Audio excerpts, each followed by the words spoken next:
So good afternoon, it's 4:33. I'll call to order the June Mount Vernon Village School Board meeting. Our first agenda item is to affirm the agenda, and I may have Steve just give a little bit of texture of what that is, because I had to ask as well. Sure, so in an effort to keep agendas consistent throughout the SAU, a couple of boards asked that we add an agenda item to formally affirm the agenda with a motion and a second and a vote. Mike really wants to keep things as consistent, makes our life easier when we can use the same templates and the same stuff. So it's an opportunity, if there was something on the agenda you were uncomfortable addressing, you could ask for it omitted, or there's something you wanted to add. But more often than not, it will be a pro forma affirm the agenda. So we are asking, is there a motion to affirm the agenda for the June 12th Mount Vernon School Board meeting? Well, we don't actually need to vote on it. It's only if we want to change it, right? Correct. One board is affirming it and one board isn't. We're inconsistent yet about that, as you know. But we would prefer a vote to affirm, but you certainly don't have to. This is a pro forma vote. But if you just want to only affirm an amendment to the agenda, that's fine too, but it's totally up to you. I would make a Thoughts? motion. We have a motion, we have a second. We can revisit it. We I have will a second. second affirming the agenda. Okay, all those in favor? Thank you. Agenda's affirmed. Perfect. Next up is our board interviews. Unfortunately, we had to accept the resignation of Mr. Torres, who is here tonight. We appreciate that. The new candidate term will start July 1st. I want to thank George for his time, not only on the Mount Vernon board, but he also served on the Souhegan board for a number of years as well. So with regret, good luck. And I know it's been a busy time for you with your work commitments, so hope things will settle down a little bit for you, but we sincerely thank you for your time, your dedication, and your input over the years, and come back and see us. Well, thank you. I hope it does calm down, but in case it doesn't, my time here has been memorable and pleasurable, and I'm sure we'll leave you in good hands. So having said that and accepted that, we are going to interview 3 people tonight for George's term. It will start July 1st and run through March of next year when regular elections are conducted. Our first candidate is here tonight. Her name is Melissa Oliver. We have some questions for Melissa, so welcome, Melissa. And please, if you could move to the desk in front and just kindly state your name and your town of residence. Sure, Melissa. Begin with the questions. Melissa Oliver, Mont Vernon.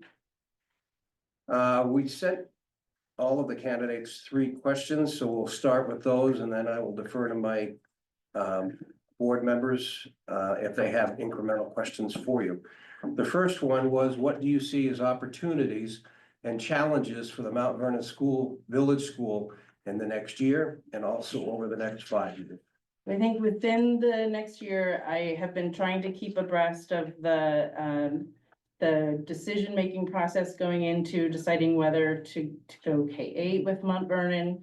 And I know that in October, we have a big deadline to make that decision about extending the contract with Amherst or going our own way and trying something different. And so I think that will take up a big part of the decision-making process over the next 5 years as well, is if the district decides to move forward with that K-8 plan. I think that there will be, that'll be both a challenge and an opportunity. I've spent some time working in traditional middle schools in Florida in grades 6 to 8 and at K-8s as well. And so, you know, benefits and drawbacks to both forms for sure. And I think that when you have a school of this size, I think you have so much opportunity to make adjustments and improvements and you know, make the best experience for the kids possible. I think also it's important for the board in the next year, the next 5 years, to really stay on top of funding changes at the federal and the state level, whatever they may be. As well as, I think in general, keeping on top of the news and watching what other school boards are being challenged with, and staying ready to meet those challenges. The second question that we sent to you in advance of the interview for this afternoon was, how do you define and describe the role of an effective board member? So far in the board meetings that I've attended, I've seen a lot of focus on working collaboratively, which I think is so important when you do any kind of board.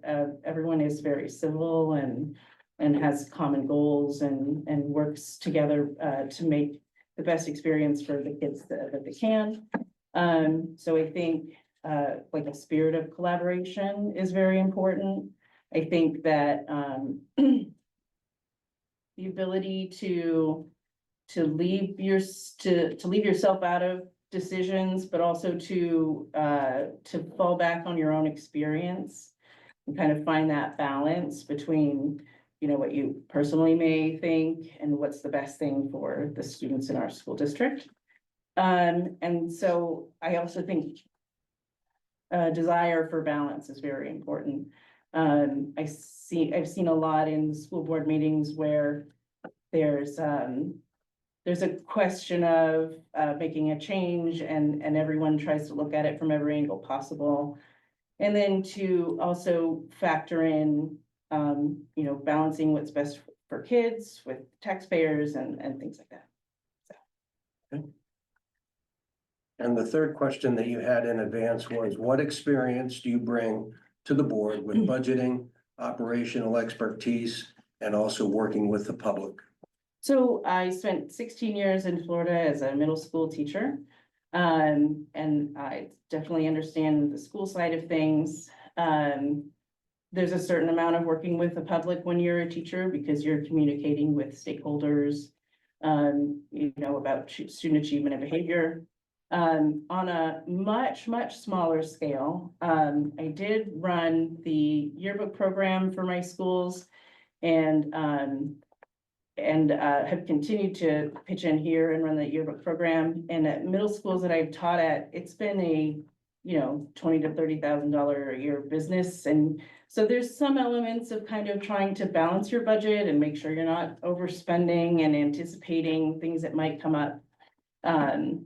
So while I don't have school board experience, I have, I would say, the usual taxpayer experience, mortgage experience, things that you have to kind of, if you're not good at the math, you get good at asking questions. And so I think in addition to that, the only other thing I could think of would be running the yearbook. And it, you know, it's like running a small business while you're also teaching, but you don't get paid for the business and you can't fire your employees because they're 13.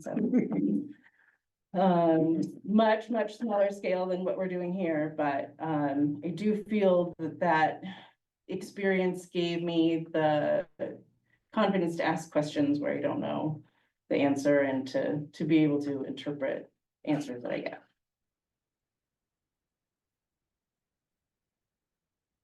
Just making some notes. Sure.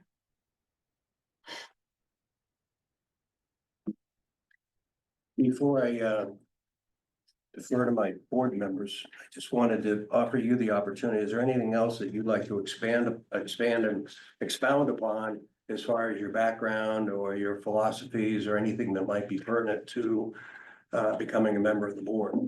I am a military brat. I've moved all over the country. I've been in a lot of different school models as a student, and I've taught at some different school models as a teacher and you know, as a college student doing certain practicums in different school types and areas and things like that. So so I have a lot of the background knowledge about how schools work and the perspective, you know, from the staff who runs and is with our kids every day. I am also a parent here. I have 2 kids who attend the school, and we couldn't be more pleased with their experience here. There's, I've seen a lot of, you know, before coming here, and I see being on the board as a chance to just support what the school is already doing really well. And just a chance to pitch in for the community if I would be helpful. Okay, thank you. Mhm. Andrew, George, you have incremental questions you'd like to ask Melissa? Most of the ones I was wondering about were covered in her answers.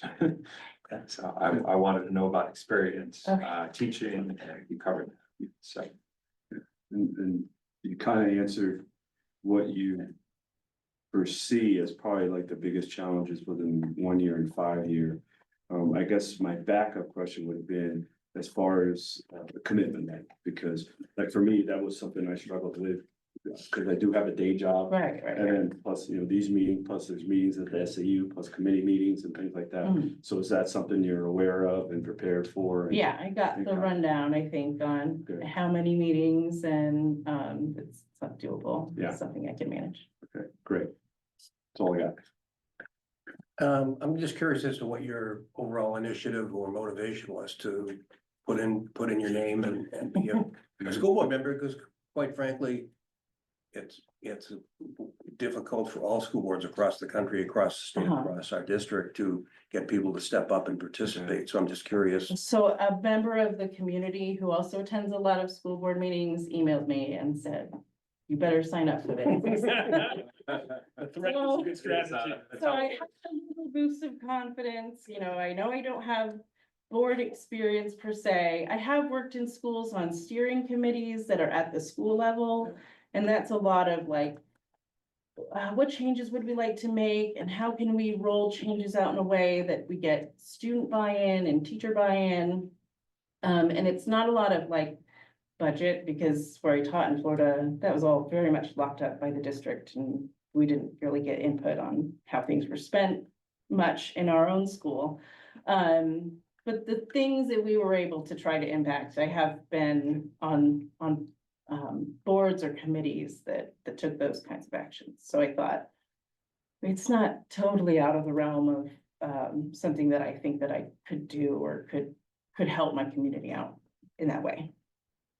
And I guess my last question would be, we're all very proud of what we have going here at Vernon, Yes. but do you see anything that you don't like or think should be improved? So good. Not only in our building, Mhm. obviously, we have Sauhegan and Amherst. Right. We touch all three.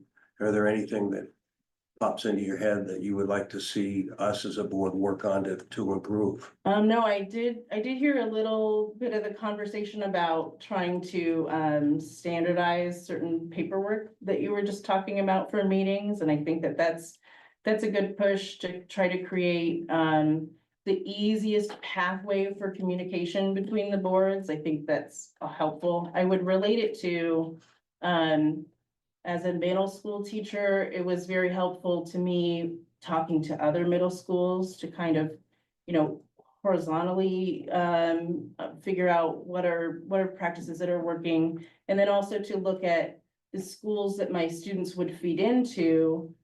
How can we support what they're trying to do with students? And so I think that level of working to make, just to kind of smooth that pathway of communication.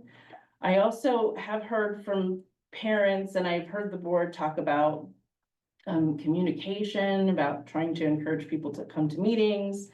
And I think that's a valid, how can we make it more accessible for parents? There have been a few meetings I've attended where I think that I am the only parent. And I think if the board would like to take steps to try to increase parent participation, I think that we only benefit from that.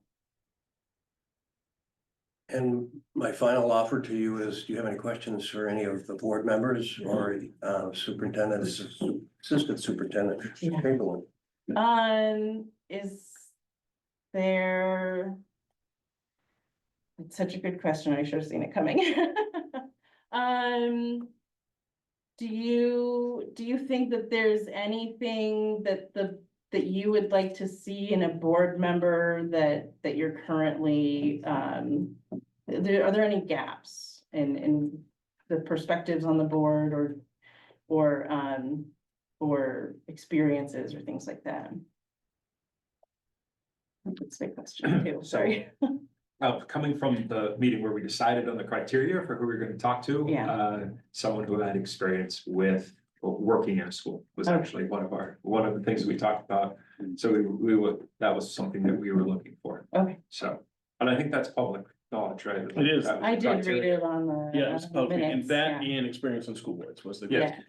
Yeah, So, so I think I covered all my teaching experience. yeah, I was a language arts teacher. I don't think that I said that. That's a big distinction for us.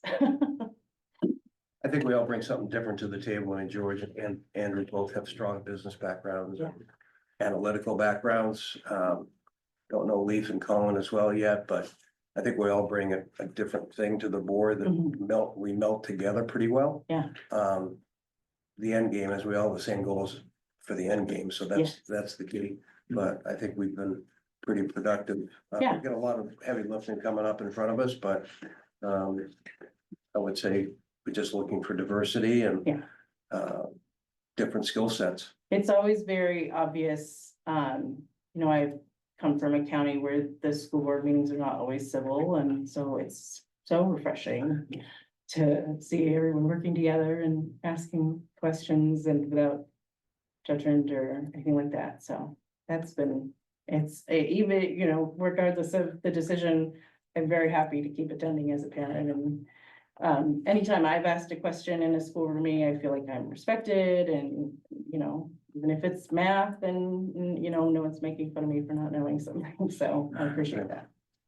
Thank you. And Mike wanted me to appreciate everybody, and we'll say this just for willing to enter the arena. Mhm. And also that Mont Vernon is establishing a building and grounds Mhm. committee. So anyone who wasn't, we had 4 or 5 applicants who didn't meet, as Andrew talked about criteria, but we've offered them to pursue building and grounds as well. There are opportunities to serve, as George and Pete have talked about. So Yeah. whether how this turns out, if you're interested in serving the building and grounds, facility and project, all that work, that's substantive work as well. Yes, Thank you, Melissa. thank you. thank you. So it's 10:05.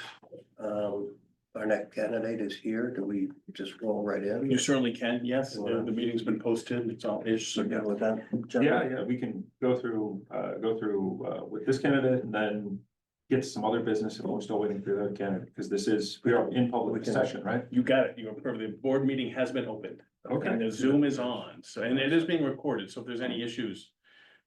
People will be able to see it. I'll check the recording. We always like to do about 19 times during the meeting and it's all set.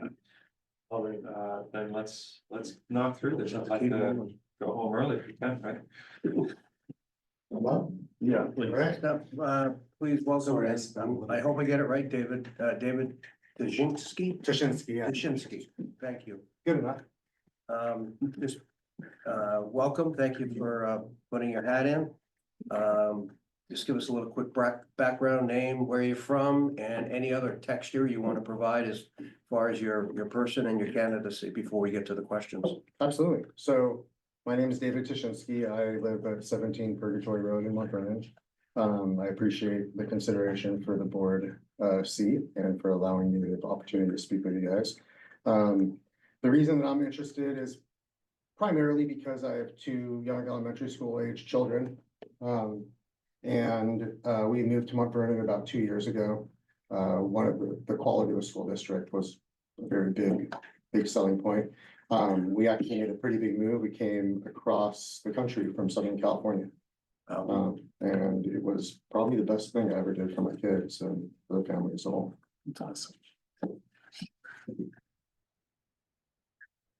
So the first question that you got in advance, as the other candidates did as well, is what do you see as opportunities and challenges for the Mount Vernon School Board and the school in the next year and also over the next 5 years?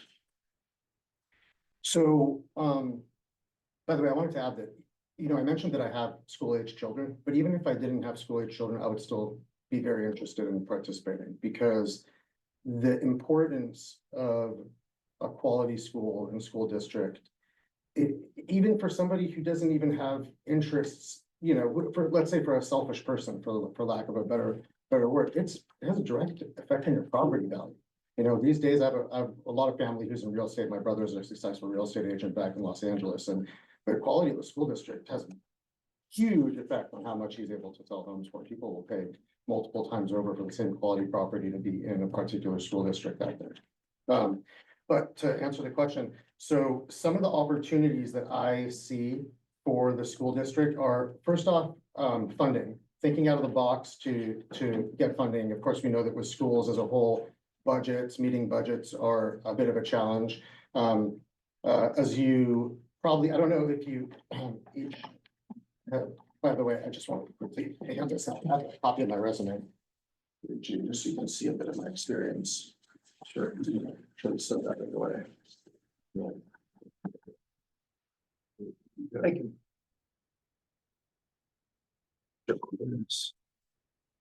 Thank you.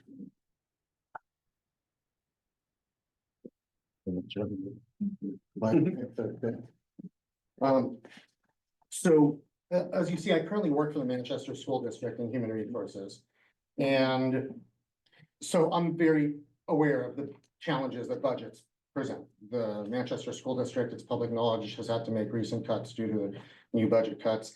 And I think trying to find sources of funding that are outside of the box can provide an opportunity to really increase the quality of the experience and the resources that are available to kids without putting an extra burden on taxpayers. And one idea that I have seen have some success in prior school districts that we were a part of in Southern California is to establish a foundation for the school district. I don't know if there are laws in New Hampshire that are different from California that would potentially affect that. I have to admit that I haven't researched that.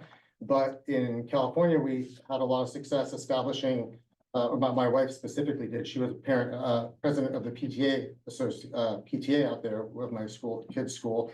And they established a foundation where the parents and other people with the means and the disposable income who wanted to donate could donate in a way that was tax deductible, that then could have funds that could be used to supplement programs that maybe didn't have funding within the district, get supplies for the teachers in the school that didn't have supplies, and various other shortcomings.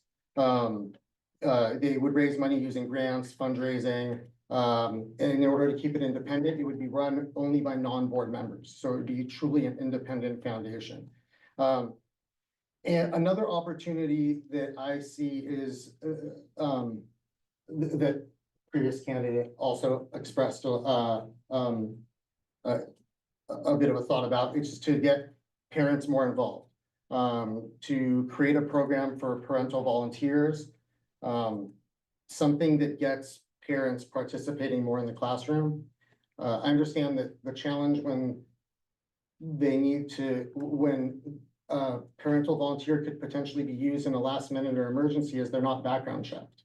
They're either been fingerprinted, gone through all the security checks. So establishing some sort of program that gets parents signed up, pass through the security checks and approved to be able to then come in and volunteer in the classroom, especially when finding, let's say, parent educators is difficult and having a parent assist could be valuable. In my kids' elementary school, when we were in Southern California, both me and my wife each volunteered for, a couple hours at a time, where the best way to describe it is actually doing the work of what a para would do a lot of the time, just as a parent volunteer instead. And then identifying ways where cost and efficiency can be improved. I've seen from my experience at the Manchester School District that there are processes, systems that can be implemented to improve efficiencies, decrease costs, which can then allow funds to be, used in other places. And then in terms of challenges, I think that keeping classrooms small as districts continue to grow and the cost of employment continues to go up. One of my main responsibilities in the Manchester School District is managing the budget, the benefits for essentially the entire school district and the retirees.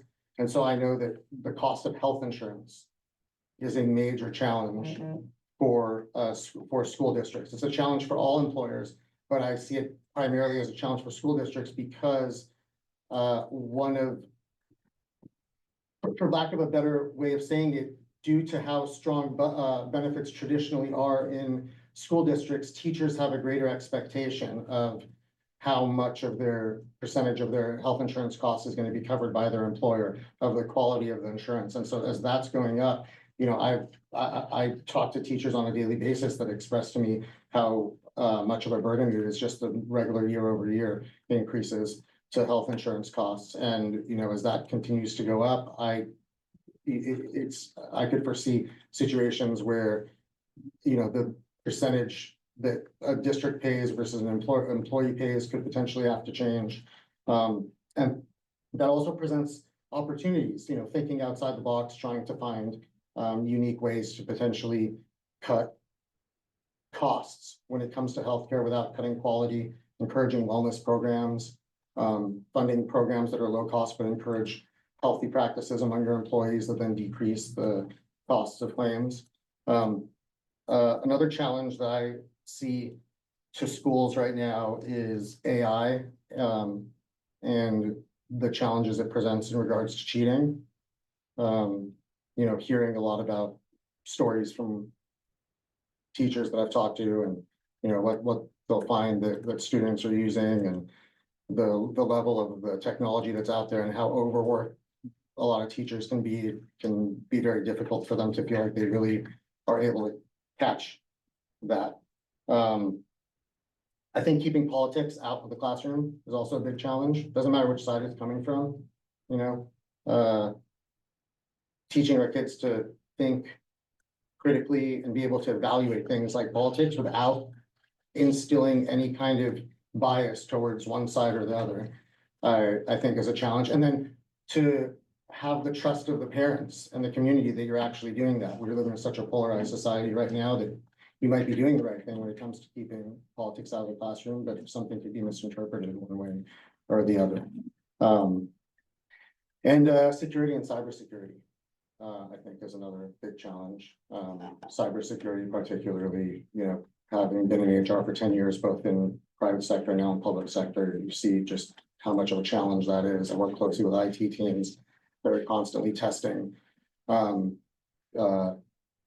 you know, testing the employees' ability to detect phishing scams. You know, they're like programs where they'll send test emails to see if an employee accidentally clicks on something that really was kind of phishing, but in this case is a test, and then gives them training to educate them not to click on that type of thing again. When you then talk about also something like a school district where people, there can be sometimes lack of resources, people have to wear many hats, it can create a situation where it's particularly vulnerable, I feel like, to cybersecurity issues, sorry. Thank you. Question number 2. How do you define and describe the role of an effective board member? I think that the number one quality that an effective board member has to have is good communication skills. To communicate what they are, make sure that they are communicating clearly what they intend to say or communicate via written communication, and also to interpret what other people are telling them clearly, and when necessary to, you know, to clarify things, to keep the interests of the community at large, including those that might not have, you know, direct family members in the schools. Keep everyone's interests balanced with the interests of the students and providing best quality education. Being able to choose the right people, hire the right people, choose the right people to take on responsibilities, and then also being able to equip people, delegate responsibilities, and, for lack of a better word, get out of the way. One thing that I have seen and read about through my various experiences in my life, including my time at the Manchester School District, is that sometimes micromanaging, for lack of a better word, of the role that someone was delegated to do can kind of get in the way. So if we hire somebody, we do our due diligence, make sure that somebody is the right person for position. I'm sorry, I thought the microphone was muted. If we make sure that somebody's the right person for a position, to allow them to do that position and to show their skills, to be able to fulfill their potential. And the third question, what experience do you bring to the board with budgeting, operational expertise and working with the public? And I realize that you've touched down on some of those in previous answers, but that's the third question. Yeah, absolutely. So I feel like with budget, I've experienced going back decades, all the way back to being in college at UCLA. I have a bachelor's in sociology from UCLA. And I was kitchen manager in my fraternity there. And it was fraternity of about 40 live-in brothers and about 100 total brothers that came to dinner at least once a week. And I was, in charge of going and buying all the food with the budget that we had, working with our full-time cook, planning out the meals for everybody. And I remember when I first took it on, it was like 19 at the time. I had a little bit of experience working in restaurants and stuff, and never a bunch of experience managing a budget. But that was my first piece of experience, really kind of having to stick to a budget, and where at a lot of people that were going to be very upset with me if I was not good about getting value for our budget and making sure that a lot of different interests were satisfied and attended to. Then I had 10 years of experience running my own small businesses. In Southern California, I was in cellular phone business, 3 retail stores. Started with my first store in about 2006. And I think I got to like my third store about 2012. And then in 2016, I got out of the business altogether. California just became a little too challenging when it came to running a small business combined with changes to that industry. When I was getting out of that business, one of the reasons I was getting out was because the profit margins were shrinking and shrinking, and I had to find a lot of inventive ways to work within budgets, to cut costs, to be, very efficient. And I also had a lot of experience during that time working with high schoolers, because my main employees at that time were all, their first job, working part-time out of high school. They'd have to get work permits and things like that. And so that also gave me a bit of kind of insight into the importance of work experience and kids growing up and complement to their education. After getting out of, kind of that entrepreneurial phase of my life, I ended up getting into human resources, first with a focus on recruiting, working for recruiting firms, then transitioning to being in-house corporate recruiting, always with a very big focus on, costs, being effective.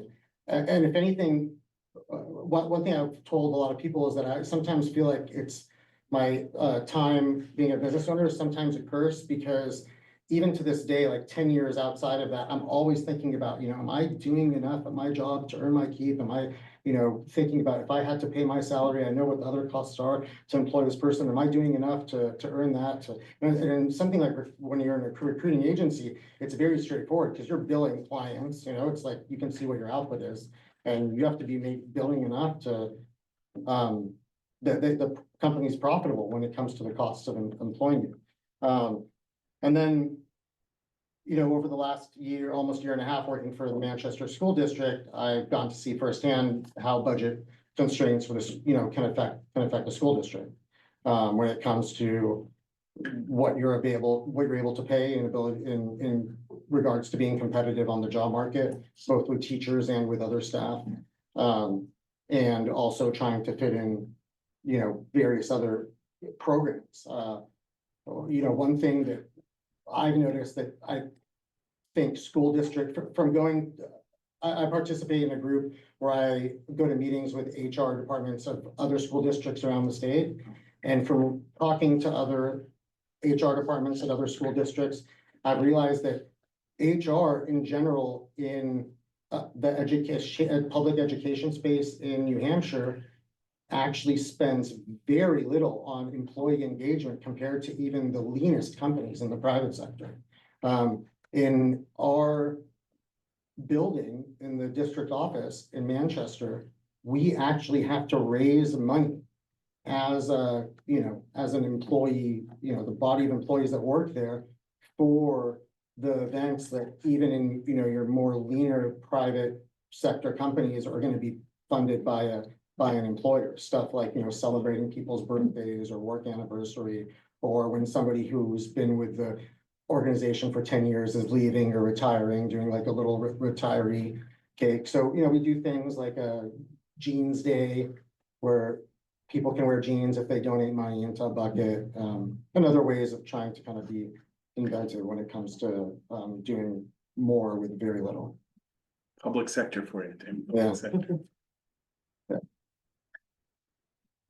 So, yeah. Thank you, Dave.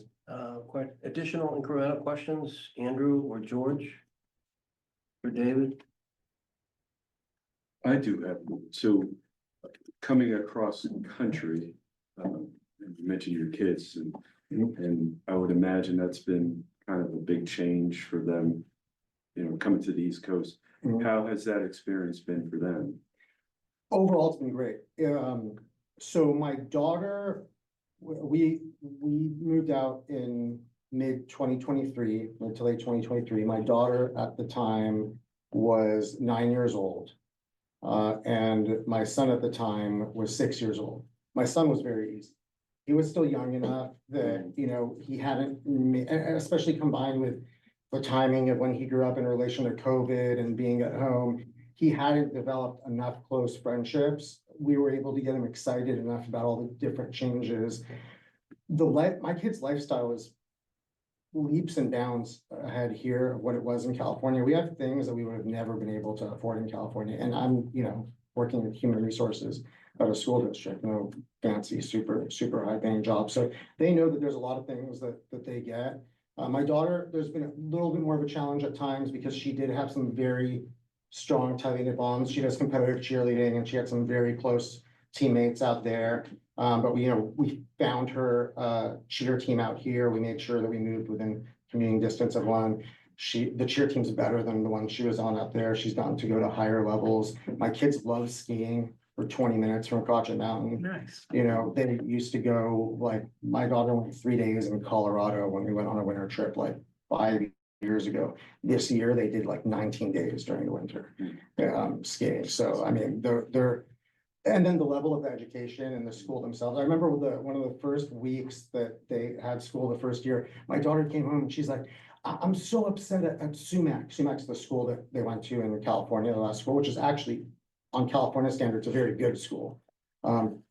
She's like, the kids in my class here have been learning stuff that we weren't going to learn for another year. I feel like I'm a year behind. They're so advanced here at Mont Vernon. That, things like that combined with watching how my kids have developed, how my daughter's writing has developed, her ability to express herself, the friends that she's made, how close the community is to us all. And then experiences like this, coming from somewhere like Los Angeles, I grew up in Los Angeles Unified School District. We were lucky enough that when my kids got to school age, I was working outside, even though we lived in Los Angeles Unified School District zone, I was working outside of it in the city of Calabasas, which I'm sure you guys have heard of just because it's, celebrities live. And I was able on a visitor permit to get my kids into that school district. It's called the West Virginia School District, much higher rated, much better quality. But Mont Vernon is leaps and bounds ahead of there. The community's so much closer knit. The people's values seem to be a lot better. I can really go on for hours actually about how good of a move it was. But overall for my kids, it's been great. And the only mistake I made was not doing it 5 years earlier. you have any questions for any of the school board members or Ms. Vacy or Mr. Chamberlain as far as being a board member or anything else? Yeah, I'm curious as to what in each of your opinions are some of the most significant, most important challenges that the school, the school board in particular face. I'll start and just say that the building project, I wouldn't say it's a challenge. It's a lot of work by a lot of people to put together a presentation and do you want to call it a plan or an option? Because we've been asked to by the community to build out something for a reference point versus of keeping kids here, 7 and 8, versus continuing to send them down the hill to AMS. So a lot of work has already been put on. This gentleman right here has put in a ton of hours, Amy as well, with the budgeting process of that. And I would say we're a long way away, but we still have a lot of work to do. So we get it right. And then we present it to the community in a proper fashion. We've already started that process with presentations that have been crafted by the SAU office, but I would say that's, the biggest, issue. I wouldn't call it a challenge. It's just, it's a project that we've been asked to do. And it's kind of like a senior project or whatever. You don't do it overnight. It's just a lot of work by everybody involved, but it's important. It's gonna be a huge decision for this community. Whether to keep or to continue to send. So that would be my answer. So I'd say one of the challenges that we have is that the budgets that we review, look at and scrutinize, we still have to propose them to the town. They still get voted on, right? And there's so much built into these budgets that it's rather locked into. Teacher contract negotiations lock us into certain amounts of increases every year. So being able to explain to anybody that asks the public why this budget should pass, why this budget isn't different, why is it going up? Well, we sign a teacher contract that gives them a pay raise every year, right? That's one of the simple answers, but it's one of the bigger challenges is getting letting the public know and helping each other learn why our budgets are the way they are and convincing the town to vote for them is a big deal. I think that's a challenge for us. We succeeded the last few years, right? Since I've joined, the budget's been passed every year. Yeah. But it's not always true of surrounding towns, So. Always say kind of like ties in with what Pete and he just said is school districts across the country are faced with doing more with less or more with the same. And now Vernon's no different. And I think with the study that's currently undergoing for this town, whether or not we choose to retain our kids here or continue tuition in Amherst, there's gonna have to be additional investments made here. And being able to communicate that to the parents as to why that's needed and why that needs to be done is gonna be a huge challenge. And I think from my perspective, that's something it's a worthwhile challenge. And something that, we'll have to make sure that people understand what they're voting for and what the consequences are of that. So I guess that's my 2 cents. Got a few tools though, which is nice, we can section things off to separate. Correct. Be a little strategic. Yeah. About that. Yeah. It seems like communication to particularly those citizens and residents of the town that are not the parents of kids that are, that don't have that direct connection to interest is a big. Getting people involved that other people trust is a big deal, right? So getting someone from town who's seen as being, a responsible person to come and review our budget is just as big of a deal, I think, as getting the word out about what we're voting for and why. Yeah, because I think it builds credibility to what we're saying. It's that this, what we're in fact saying is true.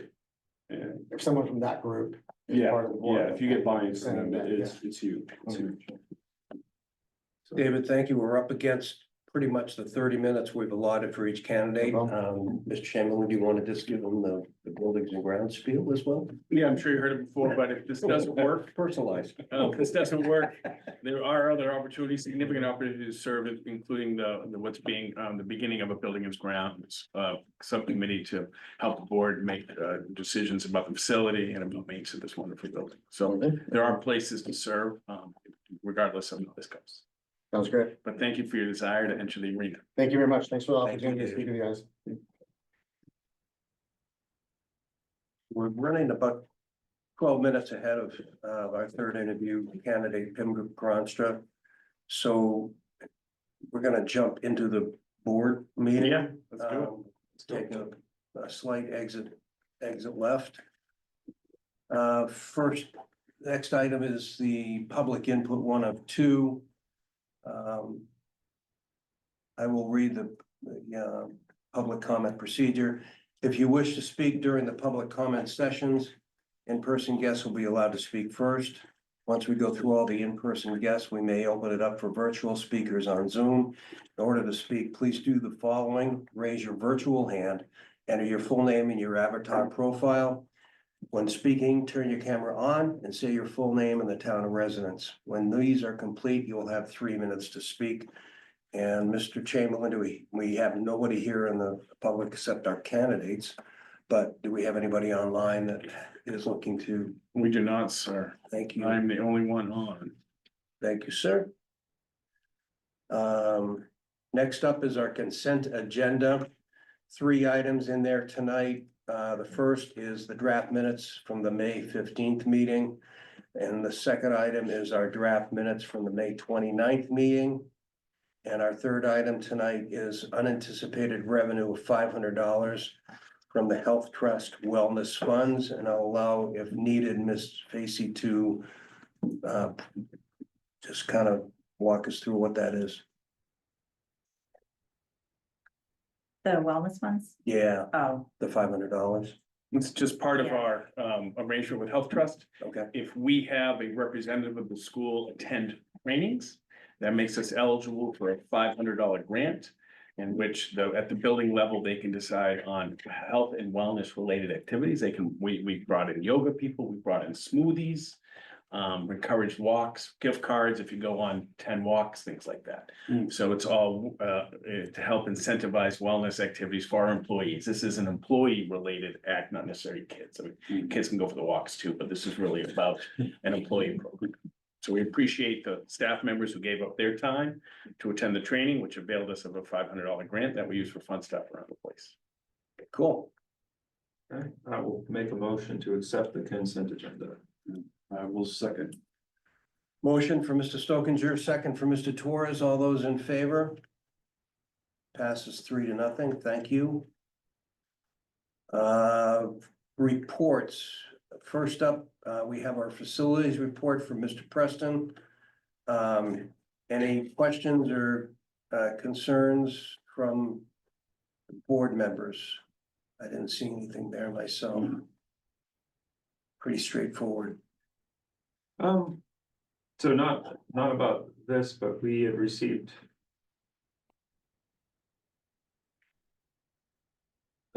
information that he thought we needed to upgrade the fire alarm system. Is that for next year? That's not a thing that's gonna happen month to month, is it? Yeah, we had the public hearing. Yep. So the money's been allocated and we'll, Okay, so do you know when that's gonna happen? over the summer. I would so. It'll be scheduled over the summer when all the youngsters aren't around. We like it because we gotta make a lot of noises during that. So it'll show up on one of these reports, one of these months. He held pictures. Okay, He well, likes pictures. He's a big picture guy. yeah. Yeah, helpful. I appreciate it. All right. Other reports we received, the treasurer's report for May of 2025.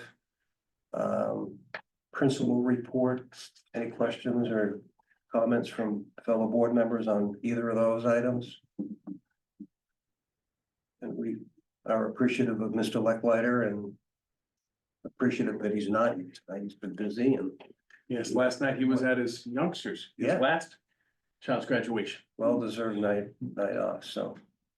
Fourth item in the reports is our food service report. Yep. And I will defer to Ms. Vacy for any insight. Yeah, so you have a pretty comprehensive memo from Crystal Genbro, Food Service Director, which has some financial information, projections, which are just about over for the year. Some participation information on menus, equipment, and personnel. So just highlighting the financials. It has been a challenge with food costs rising from last year. We have used all of our supply chain grant funds. And good news is that à la carte sales have increased. Crystal's worked with the food service manager in the kitchen to implement a new snack cart and weekly ice cream. So that apparently has gone over very well, not surprisingly. Shocker. Follows wellness right away. Yeah. So that had a pretty good impact when that was implemented. So we're hoping that's gonna help with additional revenue for next year. One thing though, because we are still showing an additional transfer beyond what was budgeted from the general fund. So we do want to take a look at meal prices. So Chris and I are going to be reviewing that this summer, and we may need to increase meal prices for the students for next year. So to take a look It at looks that. like the last 4 months though, have gone pretty well. They have, in part due to the. And that was the a SNAP card strategy. and- Yeah, Remember, that was a deliberate strategy trying to increase revenue. yeah. When did we increase the price of the meals? Was it last summer or? Summer before, we didn't increase them for this year, so it would be 2 years, so it's not crazy to take a look at that. I've been on this board for kind of too long. No way. I can't say that yet. But we do, the goal is to break even, so we Yeah. wanna, take Yeah. a look at that, but she's been really pleased with, the new kitchen manager. She's been very, excited and receptive to doing some, making some changes that have had a positive impact, on the students and the program. There's a kitchen assistant program, assistant position that hasn't been filled, but she has some really good subs. So that's, helped us in terms of, finances as well, and also flexibility. So while we'd like to have someone in there, permanently, it's worked out fine. We are going to be looking at, equipment and, taking a look at our 5-year plan and making any, changes over the summer. It's some summer work that we do a deep dive into looking at everything, but so far the equipment in the kitchen is doing well. The menus she's still doing her cycle menu, and that seems to be going really well. The menus are the same as at Clark Wilkins to create some efficiencies. If we need to do any cross-district transfers, if one kitchen needs something, they're, on the same cycle, so they can do that and just do the appropriate billing that we need to do cross-district. Participation has increased, so that's good. That's about it, unless you have some questions. So Amy. I'm Yeah, sorry. go ahead. No, go ahead, George. You're fine. So the à la carte offerings, are those typically higher margin offerings as Yes. well? So Yep. any opportunities to expand there will certainly help Yes, offset some of the negative. yeah, Okay, yeah, good. yeah, Good. it's been, she was really excited to get it going, and it's having a very positive impact. And So my daughter has helped in that I'm area. sure, yeah, so having it for the full year, it'll be interesting to see how, Okay. how that Good. goes, so, Still has to be on the approved food list. Yeah. It's not Mountain Dew and right. Red Bulls. No, I said ice cream. Yeah. Yeah, I'm But sure it she's is- been there a couple of times. There is ice cream that Yeah, it's ice fits, cream. but it's not Mountain Dew and Red Bull. No, it's not. No. Okay, Dr. Pepper. Or Diet Dr. Pepper. So right now you're projecting we're gonna be negative $9,200. Yes, and you'll see when we get to your fund balance projections, that will be in there, and the district does have some some fund balance, to work with, so even including that. The USDA commodity received, is that, Yeah. is that like a check for $7,800? Or is that, So the commodity is, it's food equivalent, so we get beef on commodity, we get vegetables on commodity. Mm. So it's the cash equivalent of what the commodity we for utilize. the entire year? Yeah. It lands in 1 month.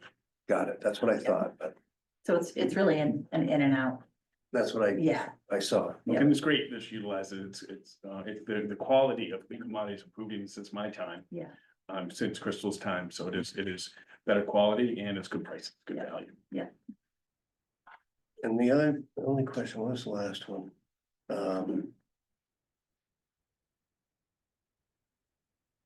I love the practice of the kids that don't eat and the other kids can go grab it and stuff like that. yeah, My only question was, it says all unused items are discarded after lunch.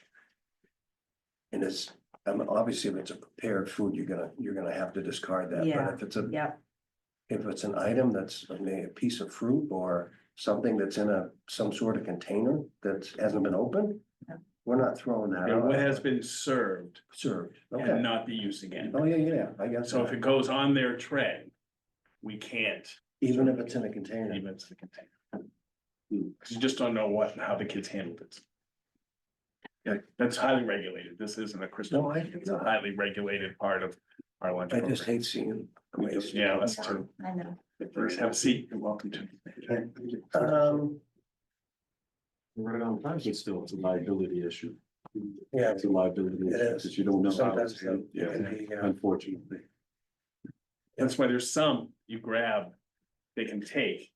And like you can have bowls of things and they only take what they want. Yes. That's like the à la carte life. Yeah. Yeah. In order for a meal, we have to serve certain components of the Yeah. meal. It's called the My Plate. It's the My Plate. You have to fill a federal plate to get reimbursed for it. It does promote waste, but kids will take it. And then, we did have a cup of coffee on composting, but we don't really like that either, but we'll work on stuff. Thank you, Amy. Yeah, thank you. Great work. And you'll come back with a number, like, we need to go up 15, up 20. At budget time, yeah, we'll figure take it a look. I'm hoping if the board does approve increased meal prices and the à la cartes go well, then maybe we can keep it about the same, but. We can do that before the school year starts too, if you want to get the whole school year run. You can Yeah. project it like in September. That's usually like in the August, September meeting, you can look at it. Yeah. That way you get the whole year of the value as opposed to like twice as high in January. Yeah. Spread it out, all boards' decision. But Crystal and Amy and Mike will bring a recommendation to you. Yeah, Typically in September, and if you can hold for a while, you can, or you can wait, but we try to make the change for the whole school year. Yeah. Yeah. So it softens the blow a little bit. Yeah. So That makes sense. curious, so how the à la carte offerings determined, is there like a pre-set selection we can make as a school, or is that something she comes up with? She does, she builds the menu and, it's also when she can buy stuff on special. You know, if she gets a better deal on, I was looking for Pirates booty the other day. Couldn't find it, but stuff like that. and I'll say Crystal's really good about using her network and Yeah. talking to other Yeah, food she service seemed pretty directors. resourceful. Yeah, and finding out what has worked in other districts and been successful, so she's very, she certainly looks for, input from other sources. Great. Having said that, do we need to vote and accept all the reports? I think. Nope. No? No, so it's not an agenda, just So FYI. at this point, we'll get back on the road, the path of interviews, go back up to the top, and our third interview candidate is here this evening, Mr. Tim Gronstra. Tim, good to see you. Thank you very much. Good to see you. We've had the other two candidates sit on There. the In the hot seat. A little bit. the hot seat.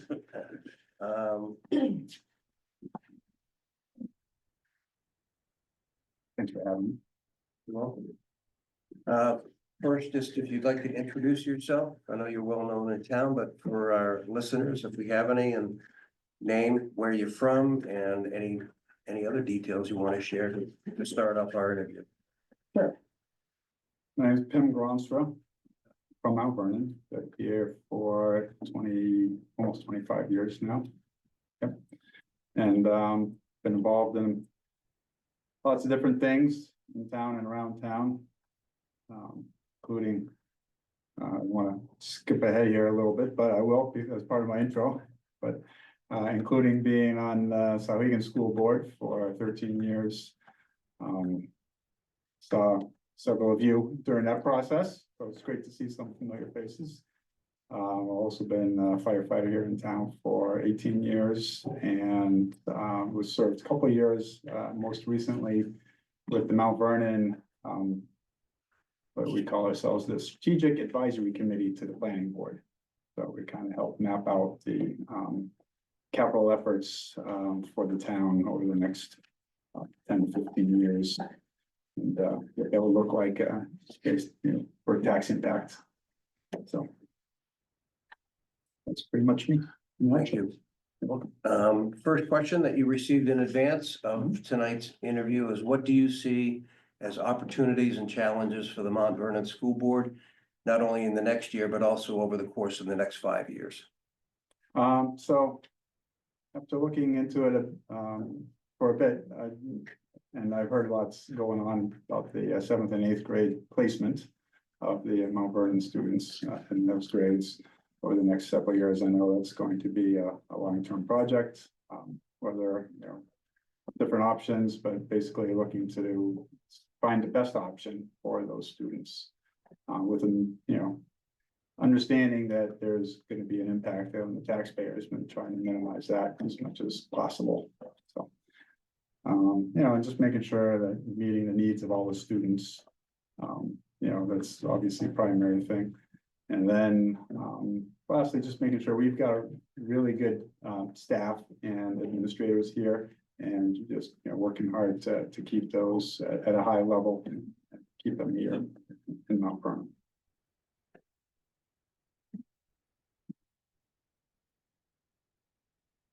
Second question was, how do you define or describe the role of an effective board member?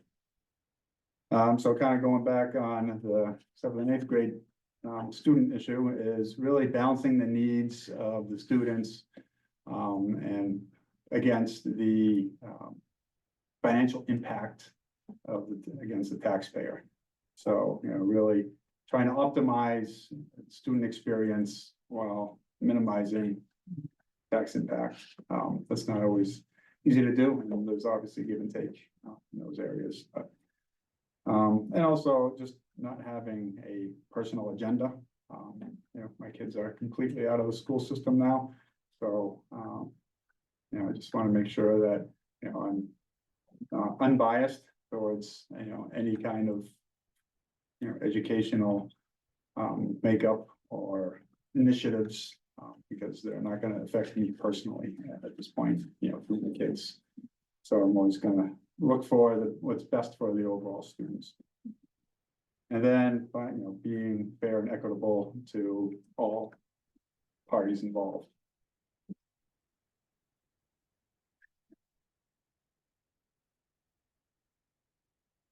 Third question, excuse me, what experience do you bring? You've already touched down on some of it in your intro. Do you bring to the board with budgeting, operational expertise, and working with the public? Yeah, so again, having spent 13 years on the Sauhegan School Board, obviously going through 13 budget cycles. And being part of building committees as well during that time, various ones, both at the high school level as well as the SAU level, and kind of team environment with folks from other boards. Also, so in town as a 18-year firefighter, you get to know people around town for a little bit, some more than others, but just the same. It's it's a good way to come across as a caring citizen to the town. And then, as I also mentioned, the Strategic Advisory Committee that I was on, that was great. It was a great experience. It's where I met Andrew, actually, and he was on it for a little bit. but it was really good. We had a nice cross-section of various folks, on that committee. And, we really spent the, 2 long, hard years meeting twice a month just to make sure that we were addressing all the department's needs over time and planning, trying to figure out a plan, where we could, again, kind of maintain a steady tax base instead of seeing, spikes throughout the different years.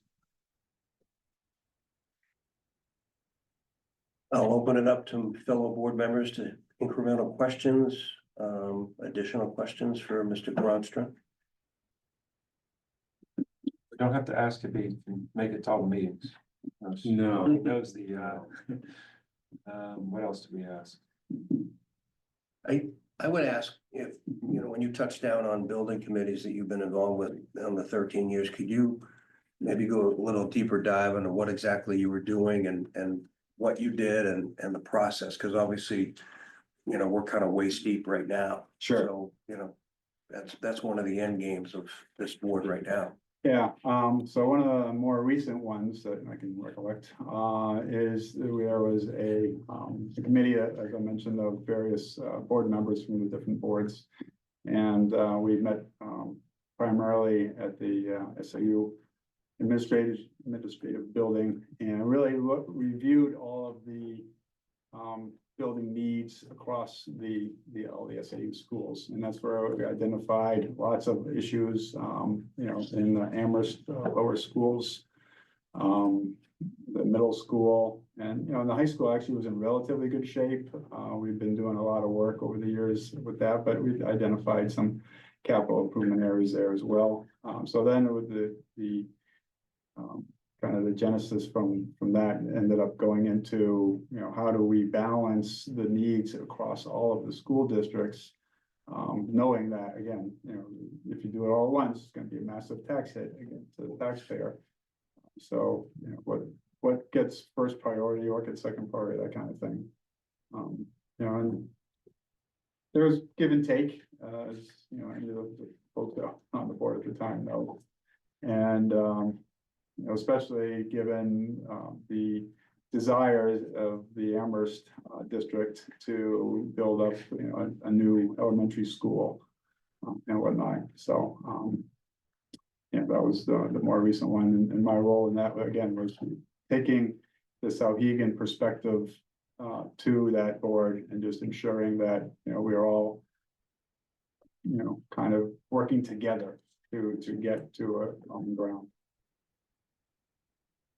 Now, the question that we have asked previous candidates is, do you have any questions for us as a board? I know you're familiar with how we operate and what we do, but do you have any questions for us tonight regarding board activities or? Sure. So, one of the things I would like to know is, what are your big pain points right now that you're trying to resolve? I understand the 7th, 8th grade issue. What's the next big pain point? I know you recently came to an agreement on the teacher's contract, so that's a great thing. But now you've got some breathing room there. Is there anything else that's in the near-term horizon that's going to require a heavy lift? I'll start, but I answered earlier that basically it is the 7-8 project. Mr. Chamberlain and many others at the SEU along with the board, we've done a lot of legwork so far, have a pretty comprehensive presentation. We've engaged, and now I'm gonna forget their name, Harriman, thank you. Been very pleased with their work. There still is, in my opinion, a lot of work to be done. Anyone commented that we're waist deep right now. It's a big decision and it will be a big vote for this town. Because it can't be, oh yeah, let's do it. And then 2 years down the road, yeah, it's not working out. Well, we're gonna go back to the way it was. I mean, it's gonna be a big decision. Yeah. So my approach is to slow roll it, get it right. I think we've done that so far. I know some people have been a little frustrated with the timeline and the progress at times, but it's necessary to get it right the first time. So I think that's a heavy lift. I don't consider, I don't take objection to your comment that it's a pain point. I said earlier, it's a lot of work, but it's like a senior project. You know, we're here to do the work, put everything together with the information that we get from Harem, from the SAU, from the board members. To make that final presentation, we actually even talked with all of the teachers here about a week and a half, 2 weeks ago, to get their feedback and input of what would you need? What do you see the needs of this project? So we're engaging everybody. The next step, I think, is little by little, we gotta keep Legoing the pieces together so we can finally have one final presentation that we can present to the community. I don't consider it a pain point. It's a heavy project. Okay. And a heavy decision, so defer to my fellow board member. I actually think that one's it, like, we got past the teacher negotiations. Yeah. We don't have anything broken about the school at the moment. It's big, Probably just the bubble too, incoming. yeah, then maybe Yeah, dealing with, but that's not necessarily this year. Yeah. That we have It's to just, deal I with. guess, future Yeah. thoughts. Is that a bubble of like kindergartners or soon to be Yeah, kindergartners? one grade is gonna have Particularly more up? students in it, it's projected to have more students than, 1 year. Two classrooms isn't gonna work, Oh, wow, okay. even with parents jumping in, and it just, the math doesn't work. Yeah, I think if you look at the projections, 60 kids. Oh, wow. yeah, so regardless of whether, as I said before, with seventh and eighth grade, whether you keep them here or not, there's gonna have to be some investment made here, and I think the spade work needs to get done with the community to get them on board, regardless of whatever path you choose, or, you know, the community chooses, because you know, as you said before, like, you don't have kids any longer in the district, you know, being able to reach out to those folks that don't have kids to get them to understand why this, whatever is chosen or decided is necessary, Mhm. you know, because they're gonna see there's gonna be impact there. Sure. But as far as we can tell, it's just a bubble, just Yeah. 1 year. It'll to grow through the whole school, but How many years out is that they're kindergartners now, I think. out there in kindergarten? 31, right? Yeah, it's just a few years away. Like next year, we'll hopefully be saving some money to plan either way, but the board will decide either is it a portable or is it a add-on, but start saving some money. It's they are here, not, you know, they're here, so Yeah. we know how many are here Yeah. in the group. Yeah, okay, gotcha. Thank you. And there's a chance the bubble doesn't realize, so to speak. Sure, they don't know. Because as some of us have done this, you move to town after your kids are in 3rd grade, you know, Mhm. so. But we found that NASDAQ has been, Pretty over the years, spot on, yeah. pretty reflective of trends. It's pretty solid data. Yeah. You know, so. I'm fully comfortable going with the data that's presented from them, because it has borne out to be fairly true year over year. I don't know how they do it, but they do. Yeah, some secret map. I think I'm all set with questions for Pim. You Yep. guys are all Good. set. I'm good. All right, Thank you, Mr. Bronstra. thank you. Appreciate everybody's time. And once again, thank you, Melissa, and thank you, David, for throwing your hat in the ring.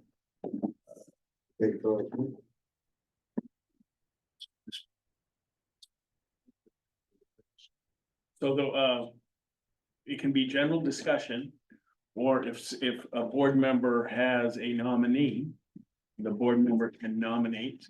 There is a second, then you can discuss it that way. So it's either way. We had this happen in Amherst, and after the interviews, a board member made a nomination, and then that was seconded, and then it was discussed. But you can have a general discussion, or if someone is ready, what they feel they can nominate one of the 3, and then that can spur the discussion. Is this non-public or? It's in public, everything. So what we learned through the Amherst, that everything, because it's a board position, it has to be in public. 91A, it protects the reputation of anyone except board Program, members. yeah. So even though you're not quite board members yet, there was a case holderness versus that said for boards, select boards, school boards, all the whole process has to. Gotcha. Not other boards, not like budget committees, but simply here because 91A protects me, but not you all. Yeah. Anyway. And we learned that lesson. Thank you, Mr. Chamberlain. I will defer to my fellow board members. Colin's looking at his computer because it's blank. Want me to plug in? Did you plug in? I plugged Thanks, Carl. I'm gonna help you. I still cover too. Do we want to discuss, or do we have a nomination for from one of our three candidates? I think I might be willing to make a nomination. All right. So I would like to nominate Melissa Oliver. Board member. Is there a second? Do we have a second? I'll second.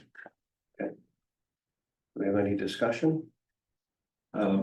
So the reason I nominated her is I really feel that experience as a teacher and knowing how to communicate as a teacher to students and parents would be kind of important for us. It's what we are kind of looking for when we talked about like our challenges is being able to communicate why we're doing the budget, why we have a budget. So having that perspective, I think would be nice. Yeah, and I kind of agree with what he says. I mean, I know Pam and I don't know them as well, but and Pam brings a lot of experiences. But I think she definitely brings something that this board doesn't have right now. And I think she brings some uniqueness here. And I think that's something that certainly I think warranted. And certainly Pam can be used on the Buildings and Grounds Committee as well. So given his vast experience, so I mean, it's a tough choice with all of them, but I guess I kind of side with Andrew on this one. Yeah, Pam, you're a wonderful candidate for us as well. Yeah. It's hard. Yeah, and forgive me, my tardiness, work called, I missed Melissa's piece, so it's hard for me to weigh in on this, just obviously I know how experienced Penn is.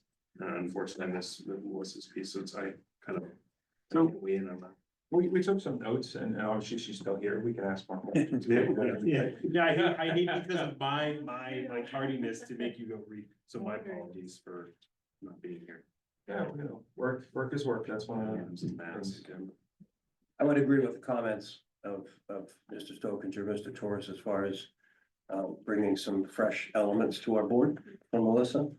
I would also say that the one of many things with Pim is, and then that's why I asked the follow-up question regarding the building committees, is because of what lies ahead for us as a board. But there's certainly that experience and that knowledge can be tapped at Pim's willingness as we continue down this road of 7, 8 building questions. So I would be comfortable with the nomination of Melissa Oliver as well. So I would assume you're gonna abstain or, Probably abstain, you know, I can't, yeah, no, I got it.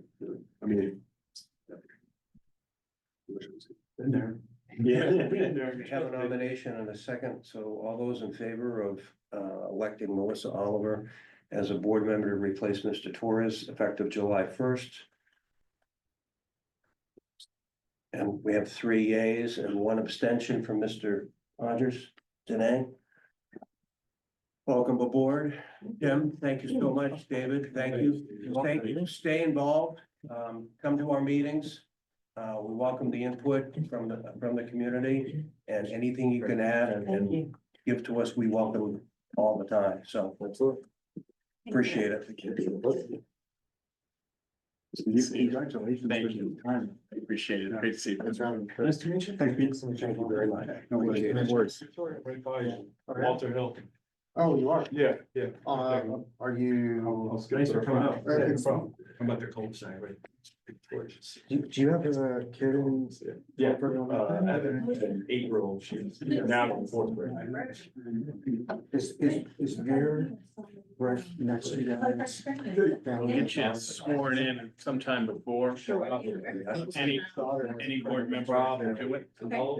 We'll prepare the sheets. My daughter's You can in come by the London, SAU. yeah. Be like, I take a picture from Mont Vernon. Sure. And then, I'll make sure Chelsea adds you to all the email lists. I think she's on the side.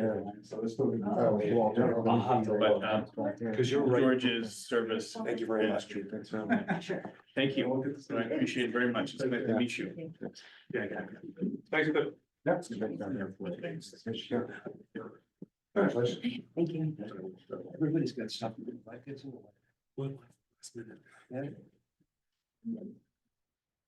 Welcome. Thank you. I'm looking forward to it. No, wait 18 days. I read everything on the website I haven't read yet. So, we'll prepare the swearing in documents. The statute says any board member can swear in, so Pete sometime want to come by the SAU, Melissa will take your picture, we like that. Katie Gary likes to put this out on Vernon and stuff. And as long as that's before July 1, we can make the swearing in effective July 1. If that works, and there'll be retreats over the summer and talk about more meetings probably, but that's how we'll manage the operations of it. Thank you for your service. Thank you. Thank you. Appreciate it. Please run again when your turn runs out. Oh my gosh. You This was really nerve wracking. usually no one runs against you. so. Makes me feel better. I didn't have him run against me. Okay, Honestly, well, very- self-assess, and we'll see. Made it a lot easier that way. Yeah. Although it is kind of difficult when you're interviewing and then the other two individuals are here as well. Yeah. so, Yeah. Yes. For mine, I took over a spot on you, and no one made it. So I had a Oh, campaign to write me in, okay. because no one was running. Yeah. So it went. Same here. It's very- Well, I hope Good you job. find someone else to come sit in the audience now. Yeah, I think you have a good. Actually, maybe we need to borrow the à la carte card. Free a la carte? It's got ice cream, right? That'll do it. Okay, we're up to item number 7 for those keeping score at home, which is the anchor resource adoption of literacy and mathematics. I would defer to Mr. Chamberlain. I've read through everything, but I would assume you're gonna be able to put some Yeah. texture on this. Happy to speak to it. Just a couple of years ago, when I was interim superintendent, at a few meetings, SAU meetings, I talked about when are we a SAU wide body and when are we individual districts? And curriculum is something we really want to be SAU wide. Because they all go, they all funnel to the same place, either 7th grade, 9th grade. So it's very important that we have unified curriculum or anchor resources in SAU 39. And when I first got here 4 years ago, we were in the midst of the Bridges K-5 math pilot and adoption, and that was Clark Wilkins and that was Mount Vernon. We have the exact anchor resource and a lot of inter-rater reliability on our Bridges program.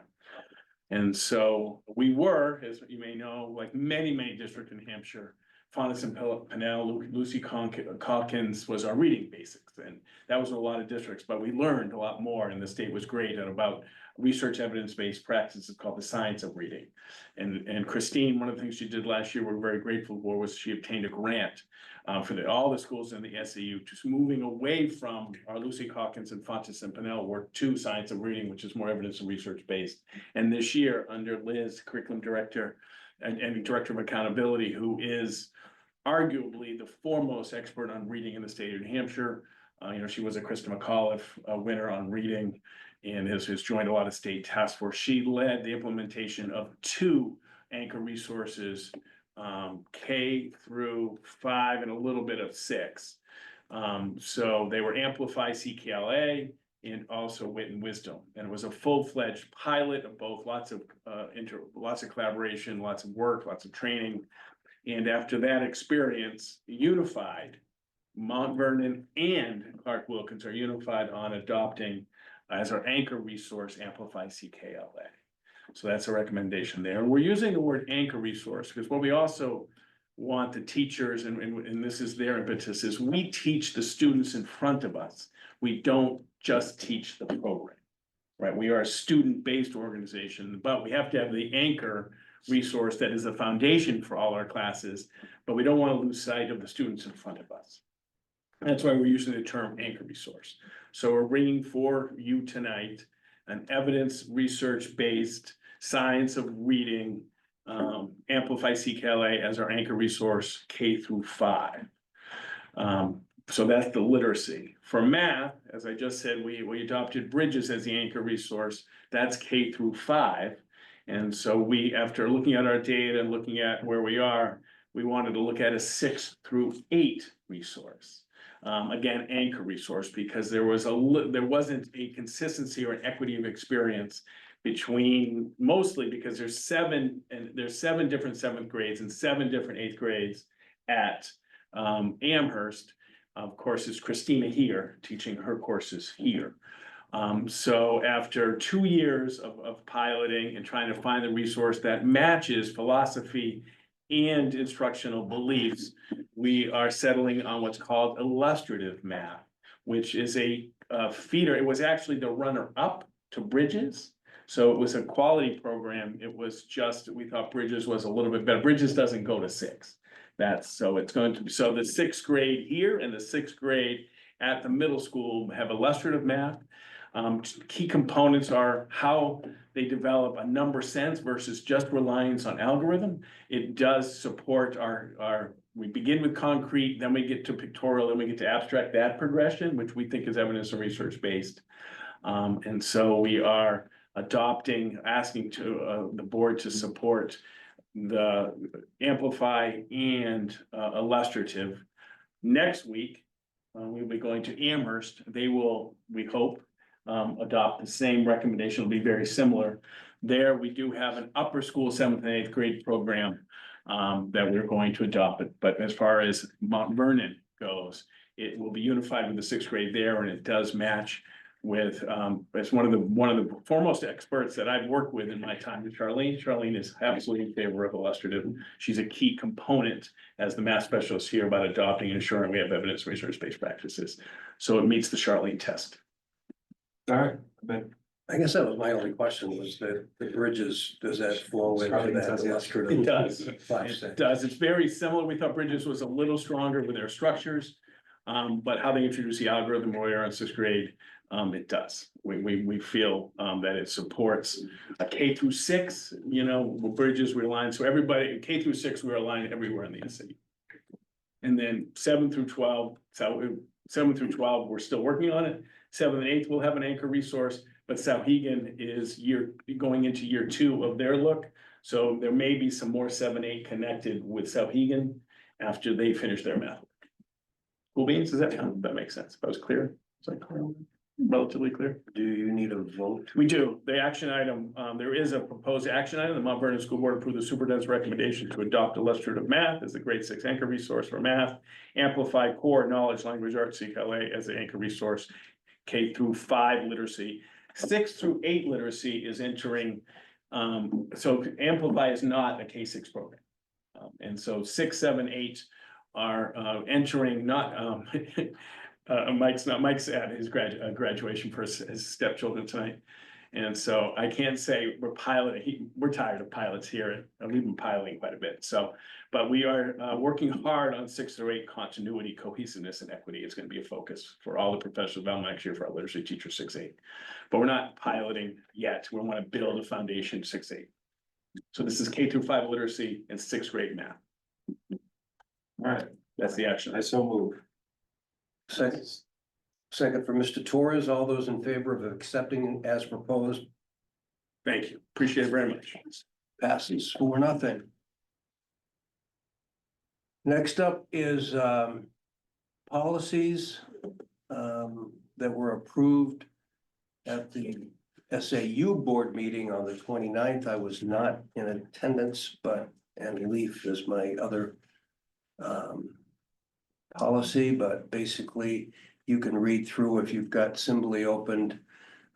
It's meeting minutes, administration of federal grant funds, inventory and management of assets, bidding requirements and use of school buildings and facilities. Looking for a motion to approve and adopt the policies as they are presented here. I'll make motion. Get a second?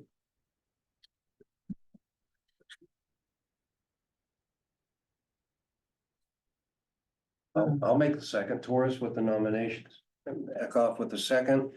Any questions, comments, or discussion on any of the 5 policies as presented tonight for approval? The minutes one has me paused, that's why I didn't second immediately, I just haven't read it. And If you are more comfortable, you can table these to the next meeting. There's not many meetings that are happening. You can do this at the retreat. We want to make sure you're comfortable. Leave without leave to provide context. If you yeah, want I to mean, table, it's okay. yeah, if we're gonna adjust the policy for the meeting minutes, like. I wanna make sure it addresses my concerns from, is this just for us or is this for the SAU? The SAU, the other districts are seeing the same policy. Same They policy. came out of the policy committee. But each district has a chance through this process right now of amending and making it their own, but at its core, they are being offering up as all the districts. Yeah, Was that the documentation part? I'm trying to remember. I'm dead in the water. Was that the document? Yeah, the change was, I think, just aligned with the NHSBA, to be honest with you. There wasn't too much that stood out for me. They did change the sealed minutes. That's the sealed minutes piece is the big change, but we try not to seal minutes if we can avoid it because of that, but if you seal them, they have to mandatory go back and check and reconfirm. But this is not pressuring, this is not a sense of urgency. We don't have an appeal, you know what I mean? I don't see anything objectionable in there whatsoever, so Okay. I'm okay with voting today. Thank you. So we'll stay with the motion from Mr. Torres and a second from Mr. Eckhoff. All those in favor of accepting the 5 policies as presented from the policy committee? Passes 4-0. Thank you. Just an update. On policy, we're gonna continue to chew through, we are behind. In updating not only the state level, but also touching down and looking at policies. In general, I would say we could be a year and a half behind as far as really keeping up to date. That's an SAU, not here, but it trickles down. So we will probably have more discussion and more voting and analysis of policies moving forward because we need to get caught up.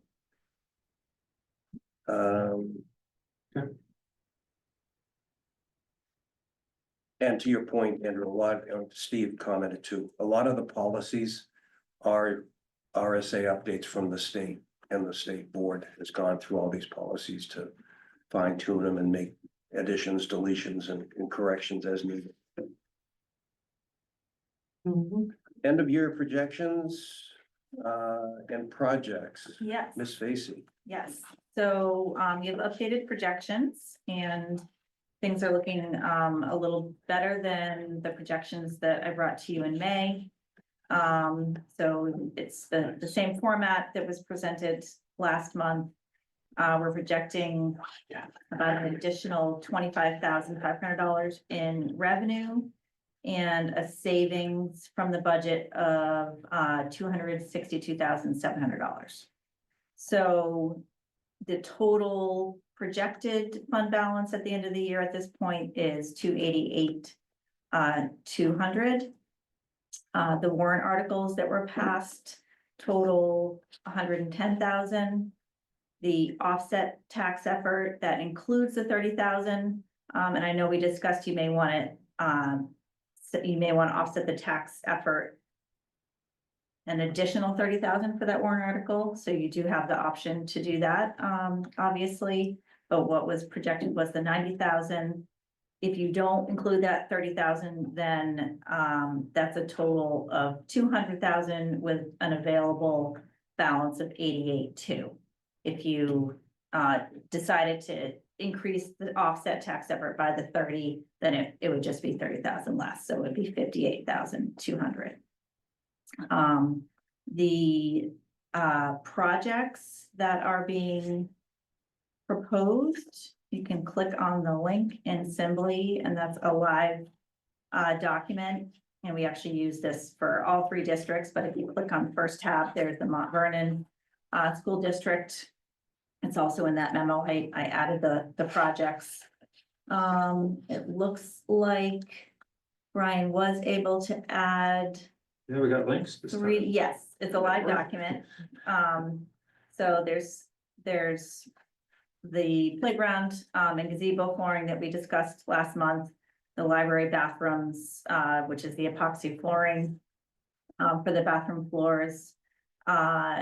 Also in talking to Roger, he added, some exterior door replacements to be considered. They're about $3,000 each. And then the two other projects that you saw last month, the projector replacement, and there's 3 quotes in there. And then the new speaker replacement that still just has that one quote. I know Brian is waiting for more, but they weren't, they still weren't available. So the total for all is 87, almost 88,000. We'd also, it's certainly up to the board. We also would like a little bit of flexibility. One of the things that Mike did this year was all the leadership team joined each building and doing walkthroughs of every classroom. And so Tom and I, Liz, Heather, and Mike, and one of the things I noticed compared to being in other buildings in the SAU is that we have got a little bit behind on classroom furniture. They're really, for example, that desk is really not considered best practice now. Because it's not flexible and it's really doesn't allow what we want to support different instruction. We're using it and it's fine. But you could see that desk in pictures a couple of decades ago. It's now trapezoids, it's now what's called kidney tables. It's about creating centers in different spaces versus just putting 4 desks together. Because with trapezoids, for example, and this is up to Tom and his teachers, but trapezoids, you can have 2, 3, or you can grow your group within the furniture. And so because of what we have here, it was just late, we had this discussion, and Tom is working with his staff to look together to do 1 or 2 classrooms, just to begin, not the entire school, but to begin. So the door replacement is important, but it's not as critical. So if we could have if we decide to do some projects, have some flexibility to do door replacement or $15,000 worth of classroom furniture to begin this process, because it's hard. As you know, you talked about it with all the candidates, how that it's a tight budget. And staffing, all these different variables, that it's really hard to put in $30,000 a year for the next 10 years in classroom furniture. So this might be a way to do it in fund balance. Today was the last day of school with staff. Tom and I spoke, and to be honest, this might be on me. I like to be in box 0 in the morning. I haven't got there. It's been a little busy. But I asked Tom to give us an estimate of what a classroom or 2 would be. But I do think updating the furniture that you see to allow furniture to enhance instructional versus be a barrier. I don't think the exterior doors is a huge safety exit. If No. it was, I wouldn't be asking. We'd like to get a lot of stuff done. But I would say that, because I know the stress on the budget last 4 years, to put $30,000, $40,000, $50,000 in classroom furniture probably is not gonna happen. So if we can get 1 or 2 classrooms for $15,000 or 1, have some flexibility there, we'd appreciate it. If that's not in the board's priorities, I completely understand. And it's probably my fault I that just added it. we weren't more prepared with an exact price. Because it's just been, the last few days of school are typically pretty hectic for central office. Just real quick, so the stairs, the pause on just that part, but the stairs, have we got any quotes for the stairs? Some competitive quotes? I Because I think do we see feel that good as a about- safety concern. That is, Yeah. and I think we feel good about that quote, about where he is. And I agree, that one, I'm really not taking, I wouldn't take furniture above playground, above bathrooms. I would go door replacement. And if you want to go further, projector, new speaker, I'm in there too. The projector is a barrier at times for presentations I've made to faculty here and also the deliberative. And the speaker too is a barrier. We heard it on our night. We had 35 people here. So it's all up to you. Well, also, go ahead, Andrew. Yeah, so we was just here for the graduation the other day. Speakers are fine. Yeah, I didn't. The only, yeah, he was here, like, it's, That was, where I was, it was, where you were was fine. yeah, Yeah, I was we were in the back too. Great. So, Perfect. I don't see any reason to the speakers. That was a request that I had put in based on comments that I got the night of. Yeah, we talked. Yeah, Town meeting. they had trouble here. It wasn't replacing those, it was incremental speakers placed down, floor Along the speakers. side. Oh, we could just they could have the town rent them for town hall. Yeah. Yeah. There's no But I reason. think there's better avenues than the $20,000 phone we got. Yeah, Much better. I was shocked by that number, so I'm fine with that, so. So I would say, let's just take off the speaker replacement Okay, want to do the top? and then shuffle that 20 grand into classroom furniture. And I would make the caveat, I mean, if we do have a savings anywhere, whether it be playground or library, that goes into incremental furniture. We appreciate that. So if we can get the board up to, what's the number up to? It would be an up to number. I think you probably wanna decide. Because I know there was a discussion on the 30,000. I think you wanna decide on that.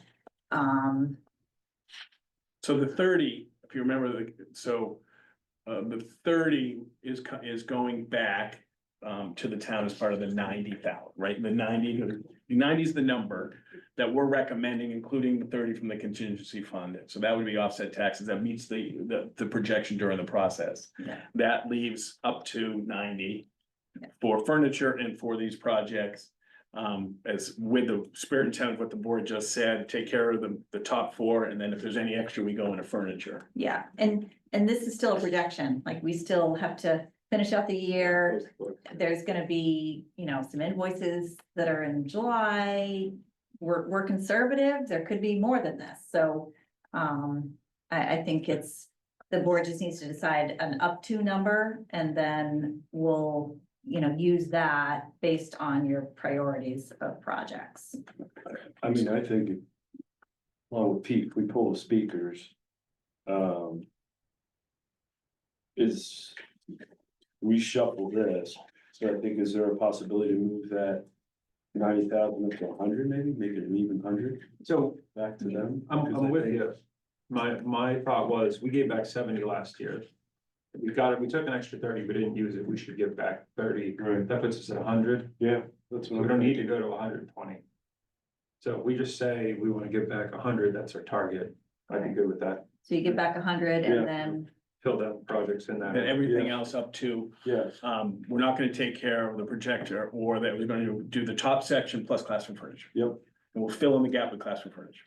Well, I'm sorry if I'm. so are you saying you only wanna give back the 100?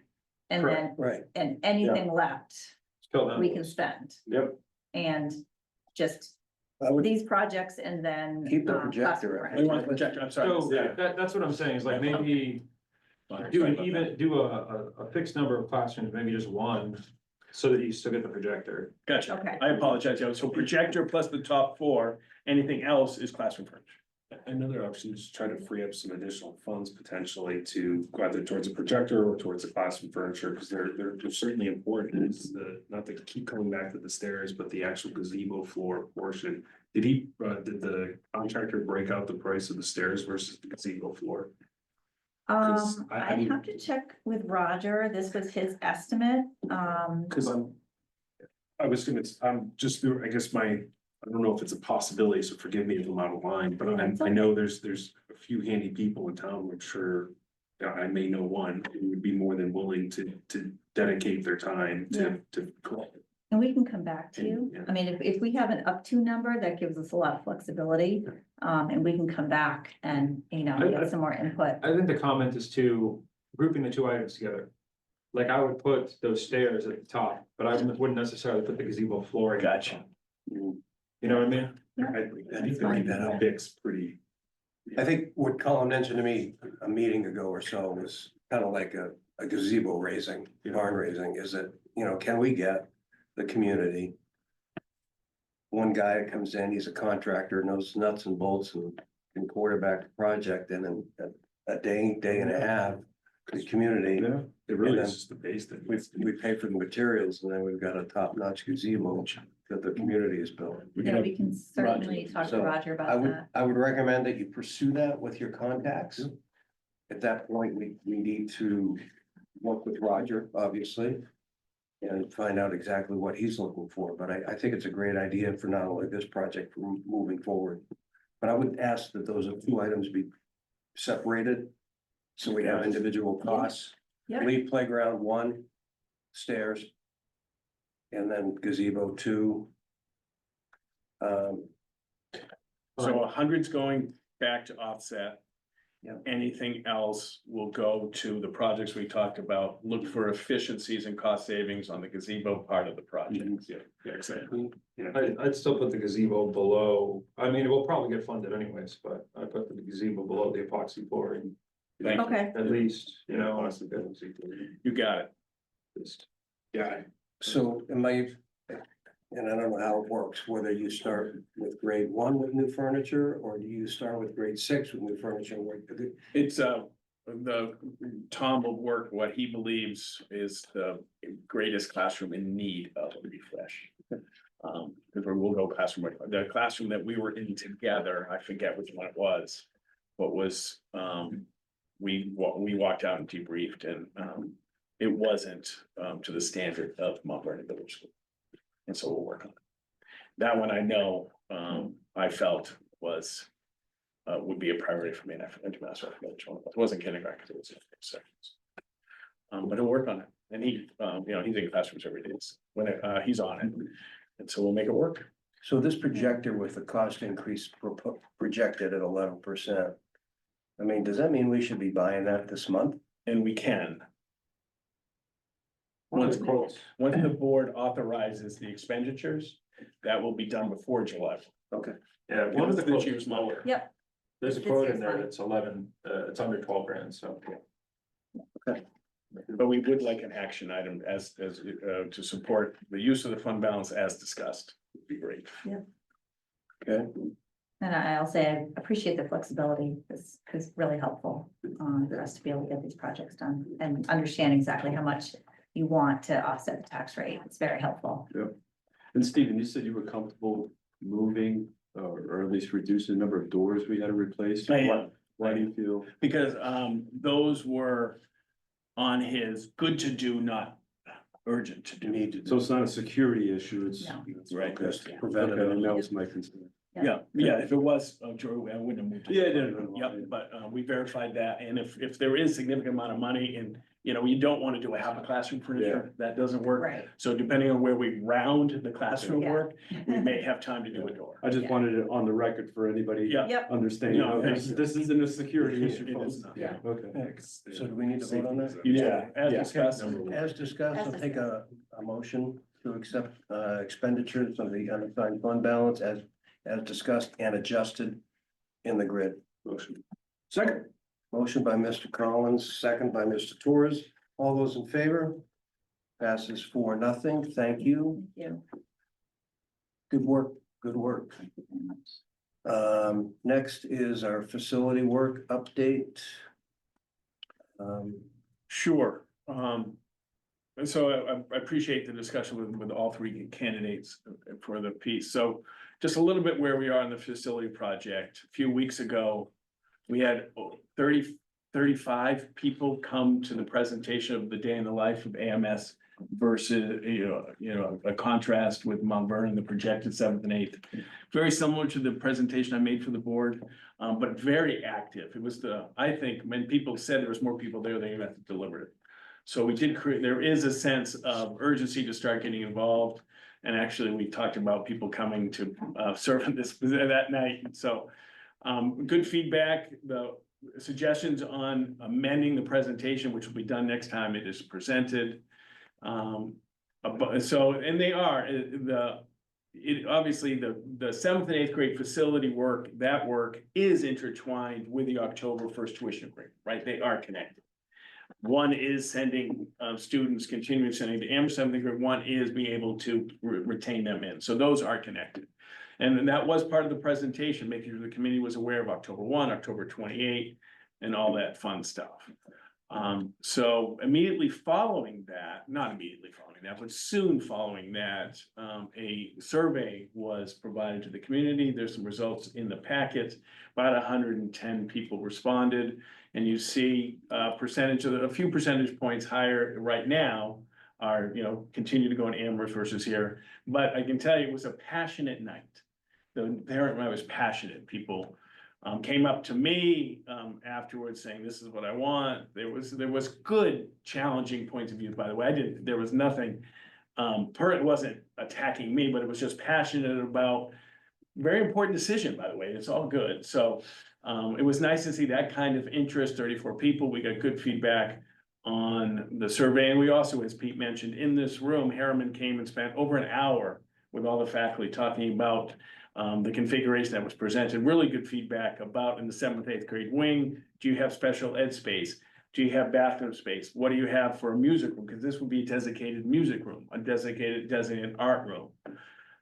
So Harriman, Lisa and Jamie got some feedback about adjusting their piece. So there's two avenues, one of which is, I think there is time to begin as a board, and there is a non-public about the tuition agreement. It's K. It's perfectly appropriate to go into non-public 91C:3 Roman 2K is when you discuss a possible tuition agreement that is non-public. So that is posted tonight. Pete asked that happen. So after this meeting, we're going to non-public to talk about that pathway. So the pathway for the facility project, something for the board to think about. It's not a tonight thing, but it's a, maybe a retreat thing, is we know that the tuition amount in the budget is approximately $1.5 million. Right-ish. Amy knows I'm an ish. Love my ishness, but I'm an ish person. We also know, we feel pretty good about the facility committee developed an ed specs. The educational specification of the 7th and 8th grade were built on 3 very similar size K-8 schools in New Hampshire. They were presented to the mayor, to the Mount Vernon School Board. The Mount Vernon School Board adopted those educational specifications.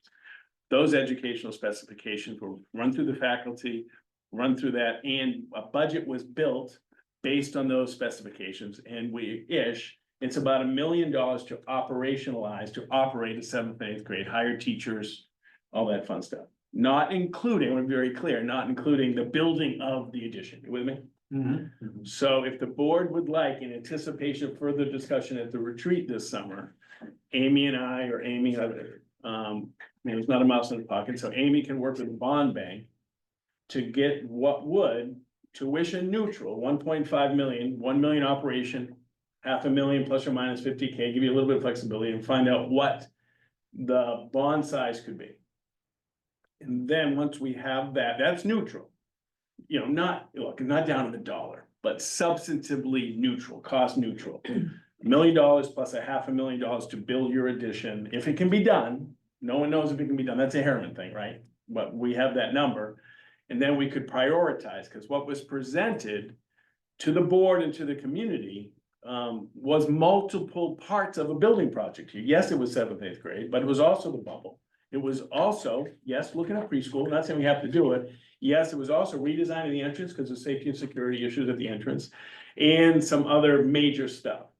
So what we need from the board, is a charge to, yes, Amy, work with the bond bank, give us a number.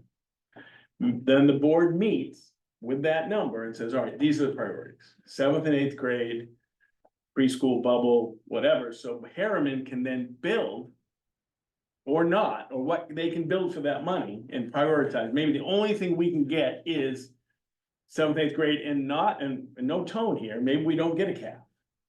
You with me? Or is 6, right? So we need the board, once they know the number, Harriman's gonna need direction about what are the priorities, because we know, and there's no tone here, we cannot do everything on those plans for a $500,000 payment. That I guarantee.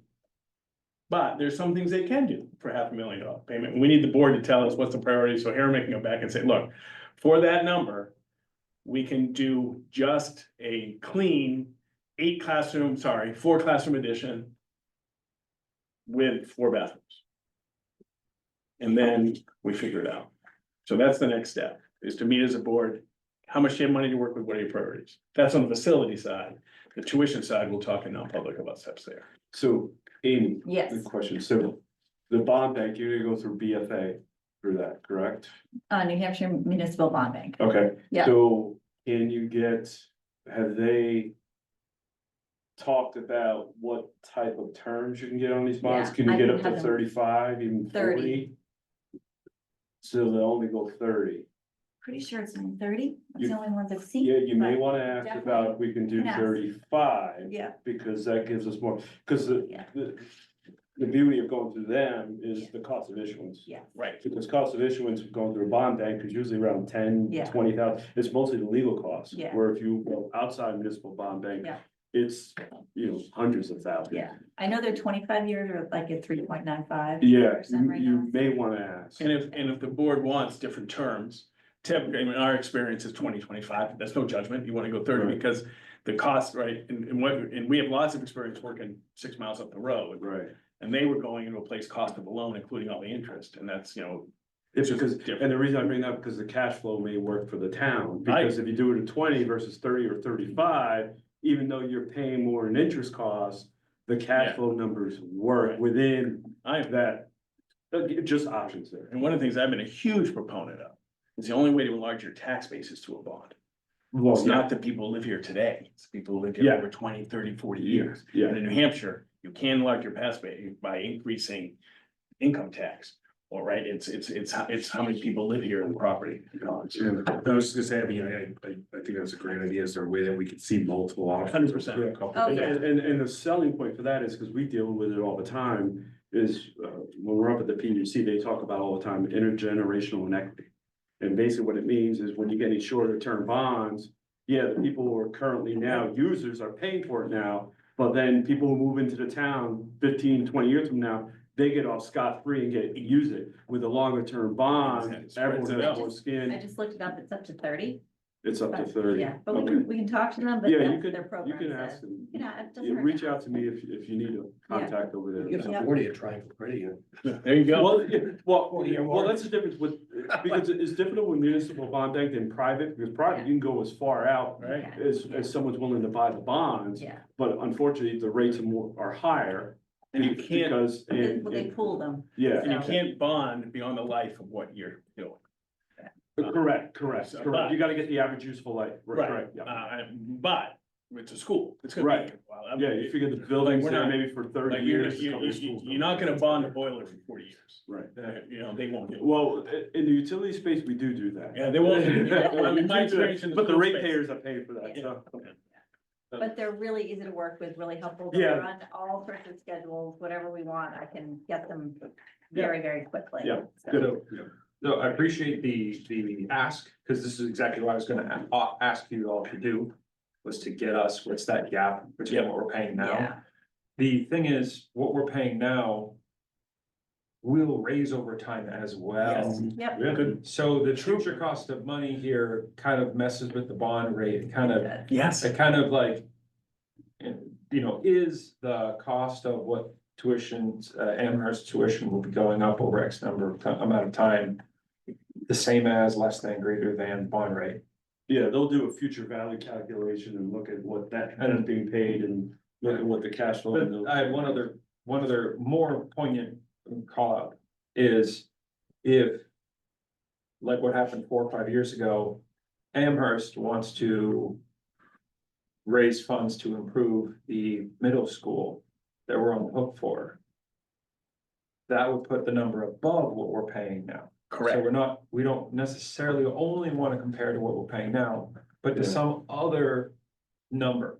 It's known to measure. There's a Yes. few considerations there. Yeah. It's All true. If the fifth grade, is removed from the middle school, then that's Yeah. gonna change the cost per pupil calculation, which will impact the current tuition agreement that you have right now, as well as capital costs. So, So at least that one, so if we do the math backwards to go, what's the cost per pupil? Yep. With the shift, We can do that. we definitely want, that as like a we've done second number. some rough Yeah. numbers, but Yes. we can Yeah. do that. It still will be a projection. It's not gonna be perfect because cost per pupil is a little complicated, Yeah. but yeah, we can So get close enough. We don't only want to shoot for the lowest number. Fair. Because we know Yep. something's gonna change in Amherst one way or the other. Absolutely. And well, we've talked, about, you know, once, it's not forever. Because once you pay off the bond, you're only paying operational. costs. That's significant. And part of the facilities oversight group is getting folks in the room from the different building and grounds committees to be able to talk through these issues so that the 3 school districts understand the perspectives of the other districts. So it will be important to have those conversations. And it's, you know. Would it be possible, once we have our next meeting, to share those numbers with the public as well? Just so that allows them to understand the full scale. Cause it's not just, I think some were just be sitting in that meeting, it was just like one or the other. There are a few other considerations that could occur as well. Yeah. Absolutely. Damages and towards- I don't know if we would have a further retreat, but. Their retreat is our next meeting, right? July something, Yeah, 24th.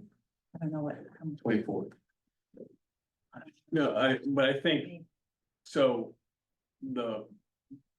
by the July retreat, I think you can have the amount of principal you could borrow on the different rates and the different scenarios, and you just talked about fifth Yep. grade plus, fifth grade minus.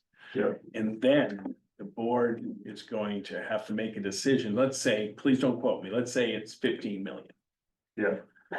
If you have 15 million that you can borrow, the priorities are these. First, I'm just, this, I know. That's why. I'm just talking. Look, Owl, I am just talking. Right? That 7th and 8th grade could be, you know, Pete and I have had a lot of conversations. It could be safety and security, the entrance. And then, what's next? So the board's gonna have to decide. That's the direction that Harriman needs. They need the priorities before they can design based on the value they have. Hmm. You with me? And so, yes, it won't be 15 out there. Whatever it is, you'll have in July. And then you'll have the list of things that they've designed for, and the board has to direct Mike, Amy, Bob, whoever to inform Harriman, all right, you've got 9 million, and priority number 1 is middle school. 7th and 8th, priority number 2 is the entrance, priority number 3 is music, priority number 4 is the cap, just I'm messing around. Okay, that's summer. Then August and September, Harriman comes back and says, for that money, you can only get 3 classrooms, which I'm just kidding, but whatever it is, you know what I mean? Mm-hmm. And then you'll have to decide, let's continue the feasibility discussion. 2 questions, if I may. Forgive my, I missed it. Will we be discussing that, like what our priorities on, I think it's the 24th, our retreat? Yeah, that's my recommendation to you, but you work with Pete and Mike will work with the agenda, and that, to your question, Colin, that is a public discussion. Yeah. It doesn't fall under 91A. Because that is a building project, all the tuition strategy or personnel, but you can't really talk about that. Because it's not exempt under 91A. So that doesn't mean you're gonna get a lot of people if the retreat's over, they're not gonna, but I would record that for this community. Mhm. You know what I mean? So there's no reason not to go in public on the discussion I just described. And in fact, if you did it, you'd be violating 91A. So taking all that into consideration, and obviously we have a timeline, we know kind of our date, October 1st. And I believe we have to have the town vote, and kind of what we end up deciding on the middle school. In March. In March, Oh, in March. Yep. In March. Oh, the okay. board just has to notify. Right. It's the board's action. Do I have the wrong- On October. No, October 1, you have to make a decision about re-upping for 5, renegotiating. Or that's the decision you have. You have to notify Amherst Board Chair by October 1 if you are re-upping or not, or if you would like to renegotiate. And then whatever you do, you can do that earlier, but we'll talk about that in non-public. You can do all this stuff earlier. But whatever you decide, it has to go to the legislative body in March. And just to factor in, one thing, we did have a meeting with Harriman this week. All this was discussed with Harriman. They want priorities and they want the number. Yep. And they'll redesign, and they have feedback about so that's what they want. And I asked them, for your timeline, 5-year, whatever it is, and you know, it is, and this build-ish is an 18 to 24 month build. Confident 18 to 24. Roger said, look, it might be a 12 to 18, but let's work 18 to 24. So if you re-up for another 5, you have 3 chances to get this passed. Let's say it's 9, whatever it is, whatever that number is, it's still gotta go to legislative body, people gotta pass. And we are SB2, so it's 60%, not 50. It's not majority, it's 60, which is a tougher, so. But it's an 18 to 24 month build from the time March votes to kids walk in and sit. So here's. I have 2 concerns. So one is, and I'll use us as an example, because we're currently have a pretty material project that we're gonna be undertaking. And when we received the quotes about a year ago, up until updated now, the cost to complete, and we've already done the loan through drinking water and groundwater trust fund. And that loan operates almost like a line of credit. We pay as we go. So we don't get a boatload, unlike a bond where you get dropped off $9 million. You're paying interest whether you're using all of it at that time or not. So for the 18 and 24 months, you're paying interest on $9 million. Yep. The quotes, we received updated quotes, they came back 30% higher from a year ago. Yep. So when you're talking about an 18, 24 month build, I understand the labor cost, but what we're seeing, the increases in the materials. And that's the only thing that we need to make sure, and I'm sure you guys, Harriman's going through this, is the contingency. When you're talking, say, $9 million, $9 million may get you this, Right. but in almost 2 years from now, you may be looking Right. at this. And that's the issue of doing this work So- now, if you're not gonna bring it to the public in 3 years. Right, But there was also one of the things, and this is one of the Rogers priorities I've learned from him in my time here, is that Harriman, we're trying to get them to get us an updated billing of our 60,000. Remember, we had a 60,000 warrant article. Because to Roger's insistence and Amy's too and Mike's is we need a construction management to fully cost it, not a Not an architect. rendering, not a Right, conceptual. right, yeah. So that's gonna cost some money. Yeah. Good money though, it's good money, because you don't, even though, Roger laughs at how I did it in HOP. We didn't have a construction management cost hit. We had a square footage cost of 10 million, it passed. And we got, because we bid out during COVID and everywhere was so hungry, we had about $13 million worth of work for 10 Yeah. million, because they didn't think anything was gonna happen. Yeah. So, but yes, we have all good points, thank you, because I wanna bring it up. Part of this will be, once Harriman designs it to the priorities of the board, to what they think the money is, part and parcel, they will work side by side in that Yeah. design with a construction management to get a better cost. And then we did this in Amherst. Amy did this in Amherst every year. What's the construction increase? What is the percent? And we factor that in. It either Recost it, raises it increases the project, the money, or reduces the project. right. We've done both of those Yep. things since I've been here. Increase the number, and we've also said, okay, we're pulling back Yep. because of the money. And Harriman's not design build, they're just strictly design. We're using them. They do have a construction estimator costing company, but we want to use a construction CM. Roger, not we. I just said, Roger, Royal we. right, the Royal, but Roger is, and to his credit, he's very strong on not just an estimator, not a third-party estimator, a construction manager. And, Roger will pick moderate finishings for this place, right? It's not gonna be Taj Mahal stuff. It's gonna be moderate finishings for the cost, right? And we also work to get a guaranteed maximum price too. Yeah. So we had that, so there was And as no long as risk. most of it's sourced as much as you can, Yeah. US based, Yeah, then you're gonna be okay. It's a lot of stuff that we have to get overseas, piping and stuff. We don't make piping anymore. All that's Yeah. coming out of China, and that's where we're seeing a lot of the stuff. and which is why typically when you get the guaranteed maximum price, they do build in higher contingencies. Yeah, they do. So Yeah, they do. It's, Okay, so, yeah. It goes to. so quick summary, next steps. We're gonna get multiple bond runs, multiple scenarios. Not just length of time, but scenarios about possible impacts on the tuition agreement. We're gonna bring that with Mike's and Pete's support when they build the agenda to the summertime to look at cost and priorities to direct Harriman. Harriman is gonna go side by side with a construction management to build and cost to that value that you're given, and we'll keep going from there. That's the construction side of this, and we'll talk about tuition non-public.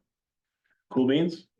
Last caveat, but it's probably for the next step, not for this step, is Harriman coded in upgrades and, not upgrades, required maintenance, right, to make it up to code.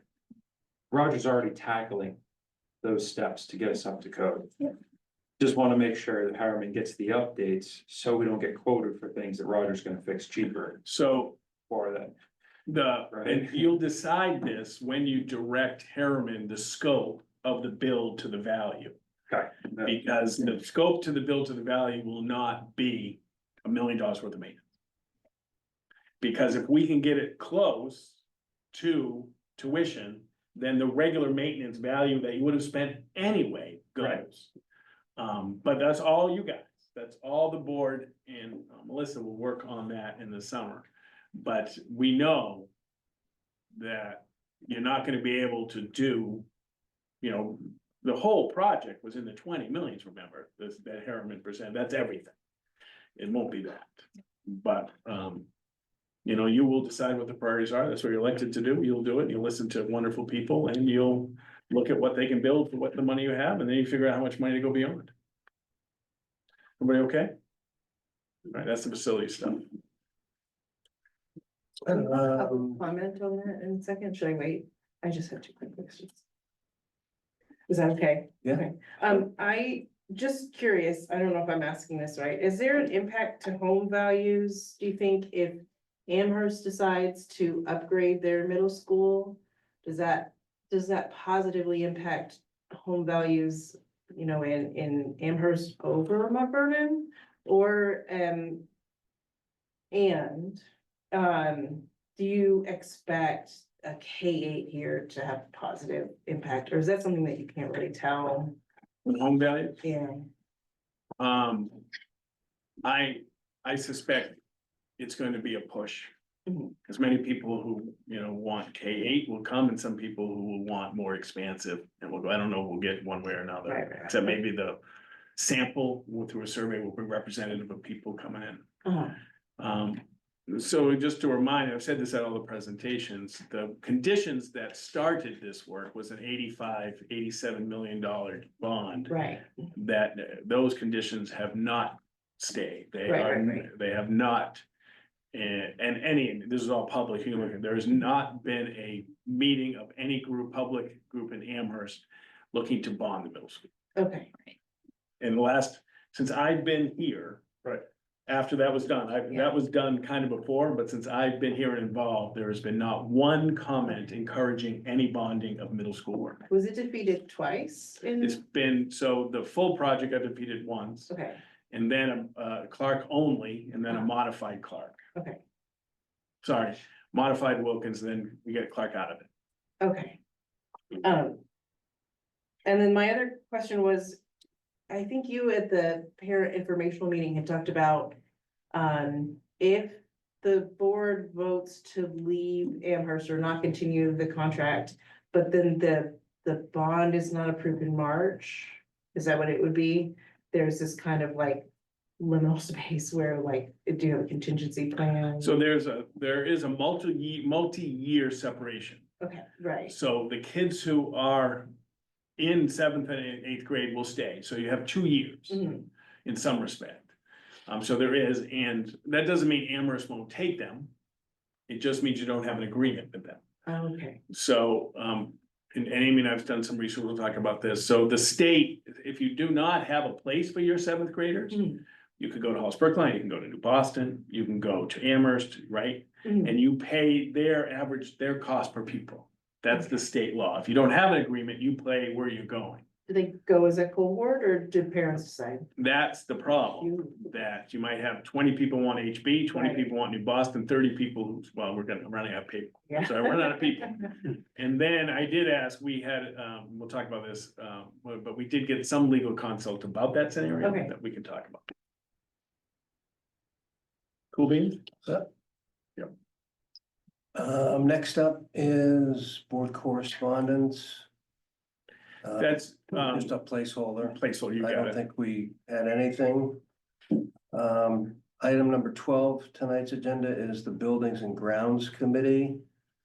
And it looks like we have a couple of community members that have expressed interest. One is current Sohegan board member James Strozier. And then David Cataret has applied to be on it. So what we would like to do here is give him a chance and David a chance, you know, based on tonight, because they're not serving on the board, to see if they are interested. If they're interested, we can bring the entire group together and then the board can make some appointments. But I would feel bad about appointing people now without him or David having a chance. Because we offered anyone anyone who didn't make it to this level had the offer. Yep. To go, and I would hate to not extend that offer to the two gentlemen that tonight. So if we can do that and bring a list of those interested to the next meeting. And even if they wanted to get building and grounds going, we can have a quick meeting, you know, just to do that. But if that's all right, I don't want to slight the two people that No, actually we can- came in. You guys send a note to. Yeah, and we'll organize all those and get a list to you at the next meeting. Okay, perfect. We don't have a target number of people either, right? No, you can be whatever you want. You can make it 4, you can make it 2, you can have alternates. Yes, the board has full jurisdiction to define. One thing that we do recommend, though, as you're establishing this building and grounds, is you start looking at terms. If you decide to have 4 people, 2 on 2-year terms, 2 on 3-year terms, and then you rotate it, to stagger it. So there's some continuity and people aren't here forever.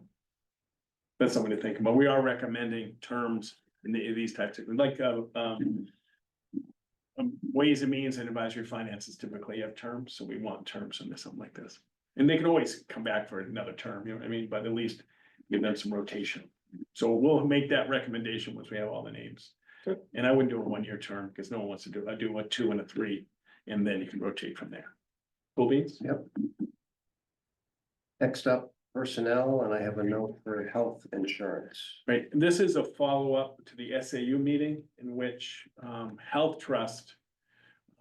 Remember, changed the deductible value that the employer cannot pay 50% of the employer of the deductible in high cost or health insurance. It's for us, it's the high deductible luminous, or it's the site of service was as an HRA. So there is just one employee that falls under this. And it's less than a $500 cost because of the way the insurance is. Typically, some we've increased the premium, but because of where the premium is, this would be just a movement from the deductible into salary of roughly $400. We're just looking for support of that. In the next negotiations, couple of years from now, MBEA and the negotiating team will have to negotiate a change in the employer share of the deductible. Because we do pay more than 50%, but all collective bargaining groups are grandfathered until their contract is expired. But non-union or under this, we have to fix now. So our fix for this one employee is to take the amount that we would have put in deductible for this one, put it in salary. So you need us to authorize that. You just to approve the change in benefits as discussed. SAU did the same thing at SAU, Yeah. slightly Yeah. different because of where we are, but same thing in principle. All right, I'll make a motion to approve the change of benefit as discussed. Second by Mr. Rogers, all those in favor? Passes 4-0. Thank you. I'm gonna suggest for purposes of time that item number 14 and 15, the committee updates and the board goal reflection, we can move to the July retreat meeting. Anybody have an issue with that? Nope. No. Thank you. Other business. We do have other business. I don't know whether this is the place it should be, but. We didn't even seal it. All right. I just want to make, I know that you got applauded, rightfully so, at the SAU. We're getting tired of the going away stuff, my friend. I appreciate it. I'll tell you a quick side story before I get to my comments about you, which I've written nothing down, is my mother turned 100, my late mother. Wow. Wow. And she rode that wagon for about 1.5 years. The 100. She kept having parties and celebrations, and so anyway, you can ride it as long as you want. All right. There's no timeline. Thank you. But we want to thank you for really impressive run here at SAU, but also Mount Vernon. We appreciate all the input and the insight that you've given us on everything. And whether it be negotiations or your experience at HOP, which was extensive. You've bounced around a little bit with your title and your responsibilities, but you've always stepped up to the plate. I made mention in the card, your passion is literally unbelievable, not only to the craft, as you've like to call it, the craft of education, but the passion and care that you extend for the kids. And there's not too many of you running around, my friends. Well, thank you. And we're certainly glad that we were able to get a PCU before you decided to jump ship. So thank you so much from myself. I'm sure that prior board members, Sarah, Steve O'Keefe, and others would have the same sentiments, Jess Hinckley. But if you guys want to chime in on Mr. Chamberlain, but thank you so much for everything. And don't be a stranger. No, I appreciate it. It was an absolute honor to work with you all, to work in SAU 39 with everybody. You know, I try to tell, I wake up every day, I get to help people. And not always, not everybody sees it that way sometimes.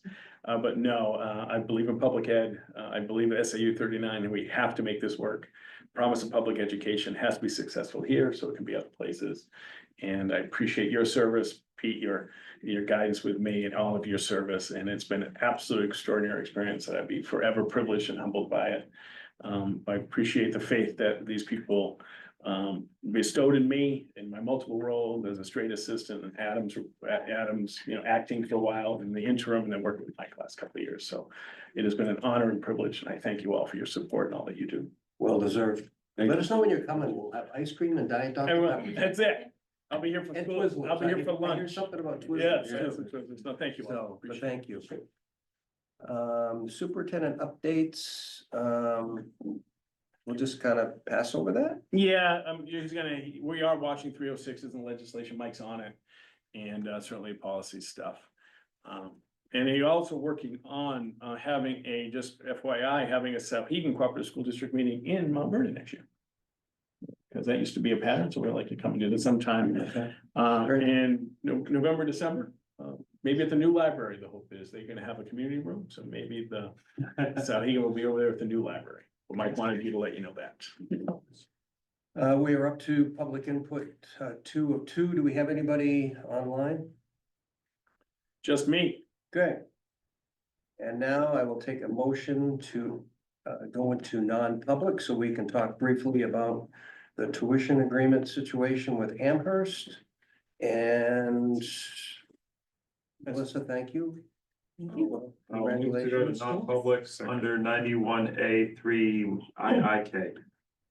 Second, I'm not gonna do that. Second. All those in favor? It's gonna be roll call. Roll call. And Stoker, yes. Torres, yes. Rogers, yes. Eckhoff, yes. And we are going into non-public.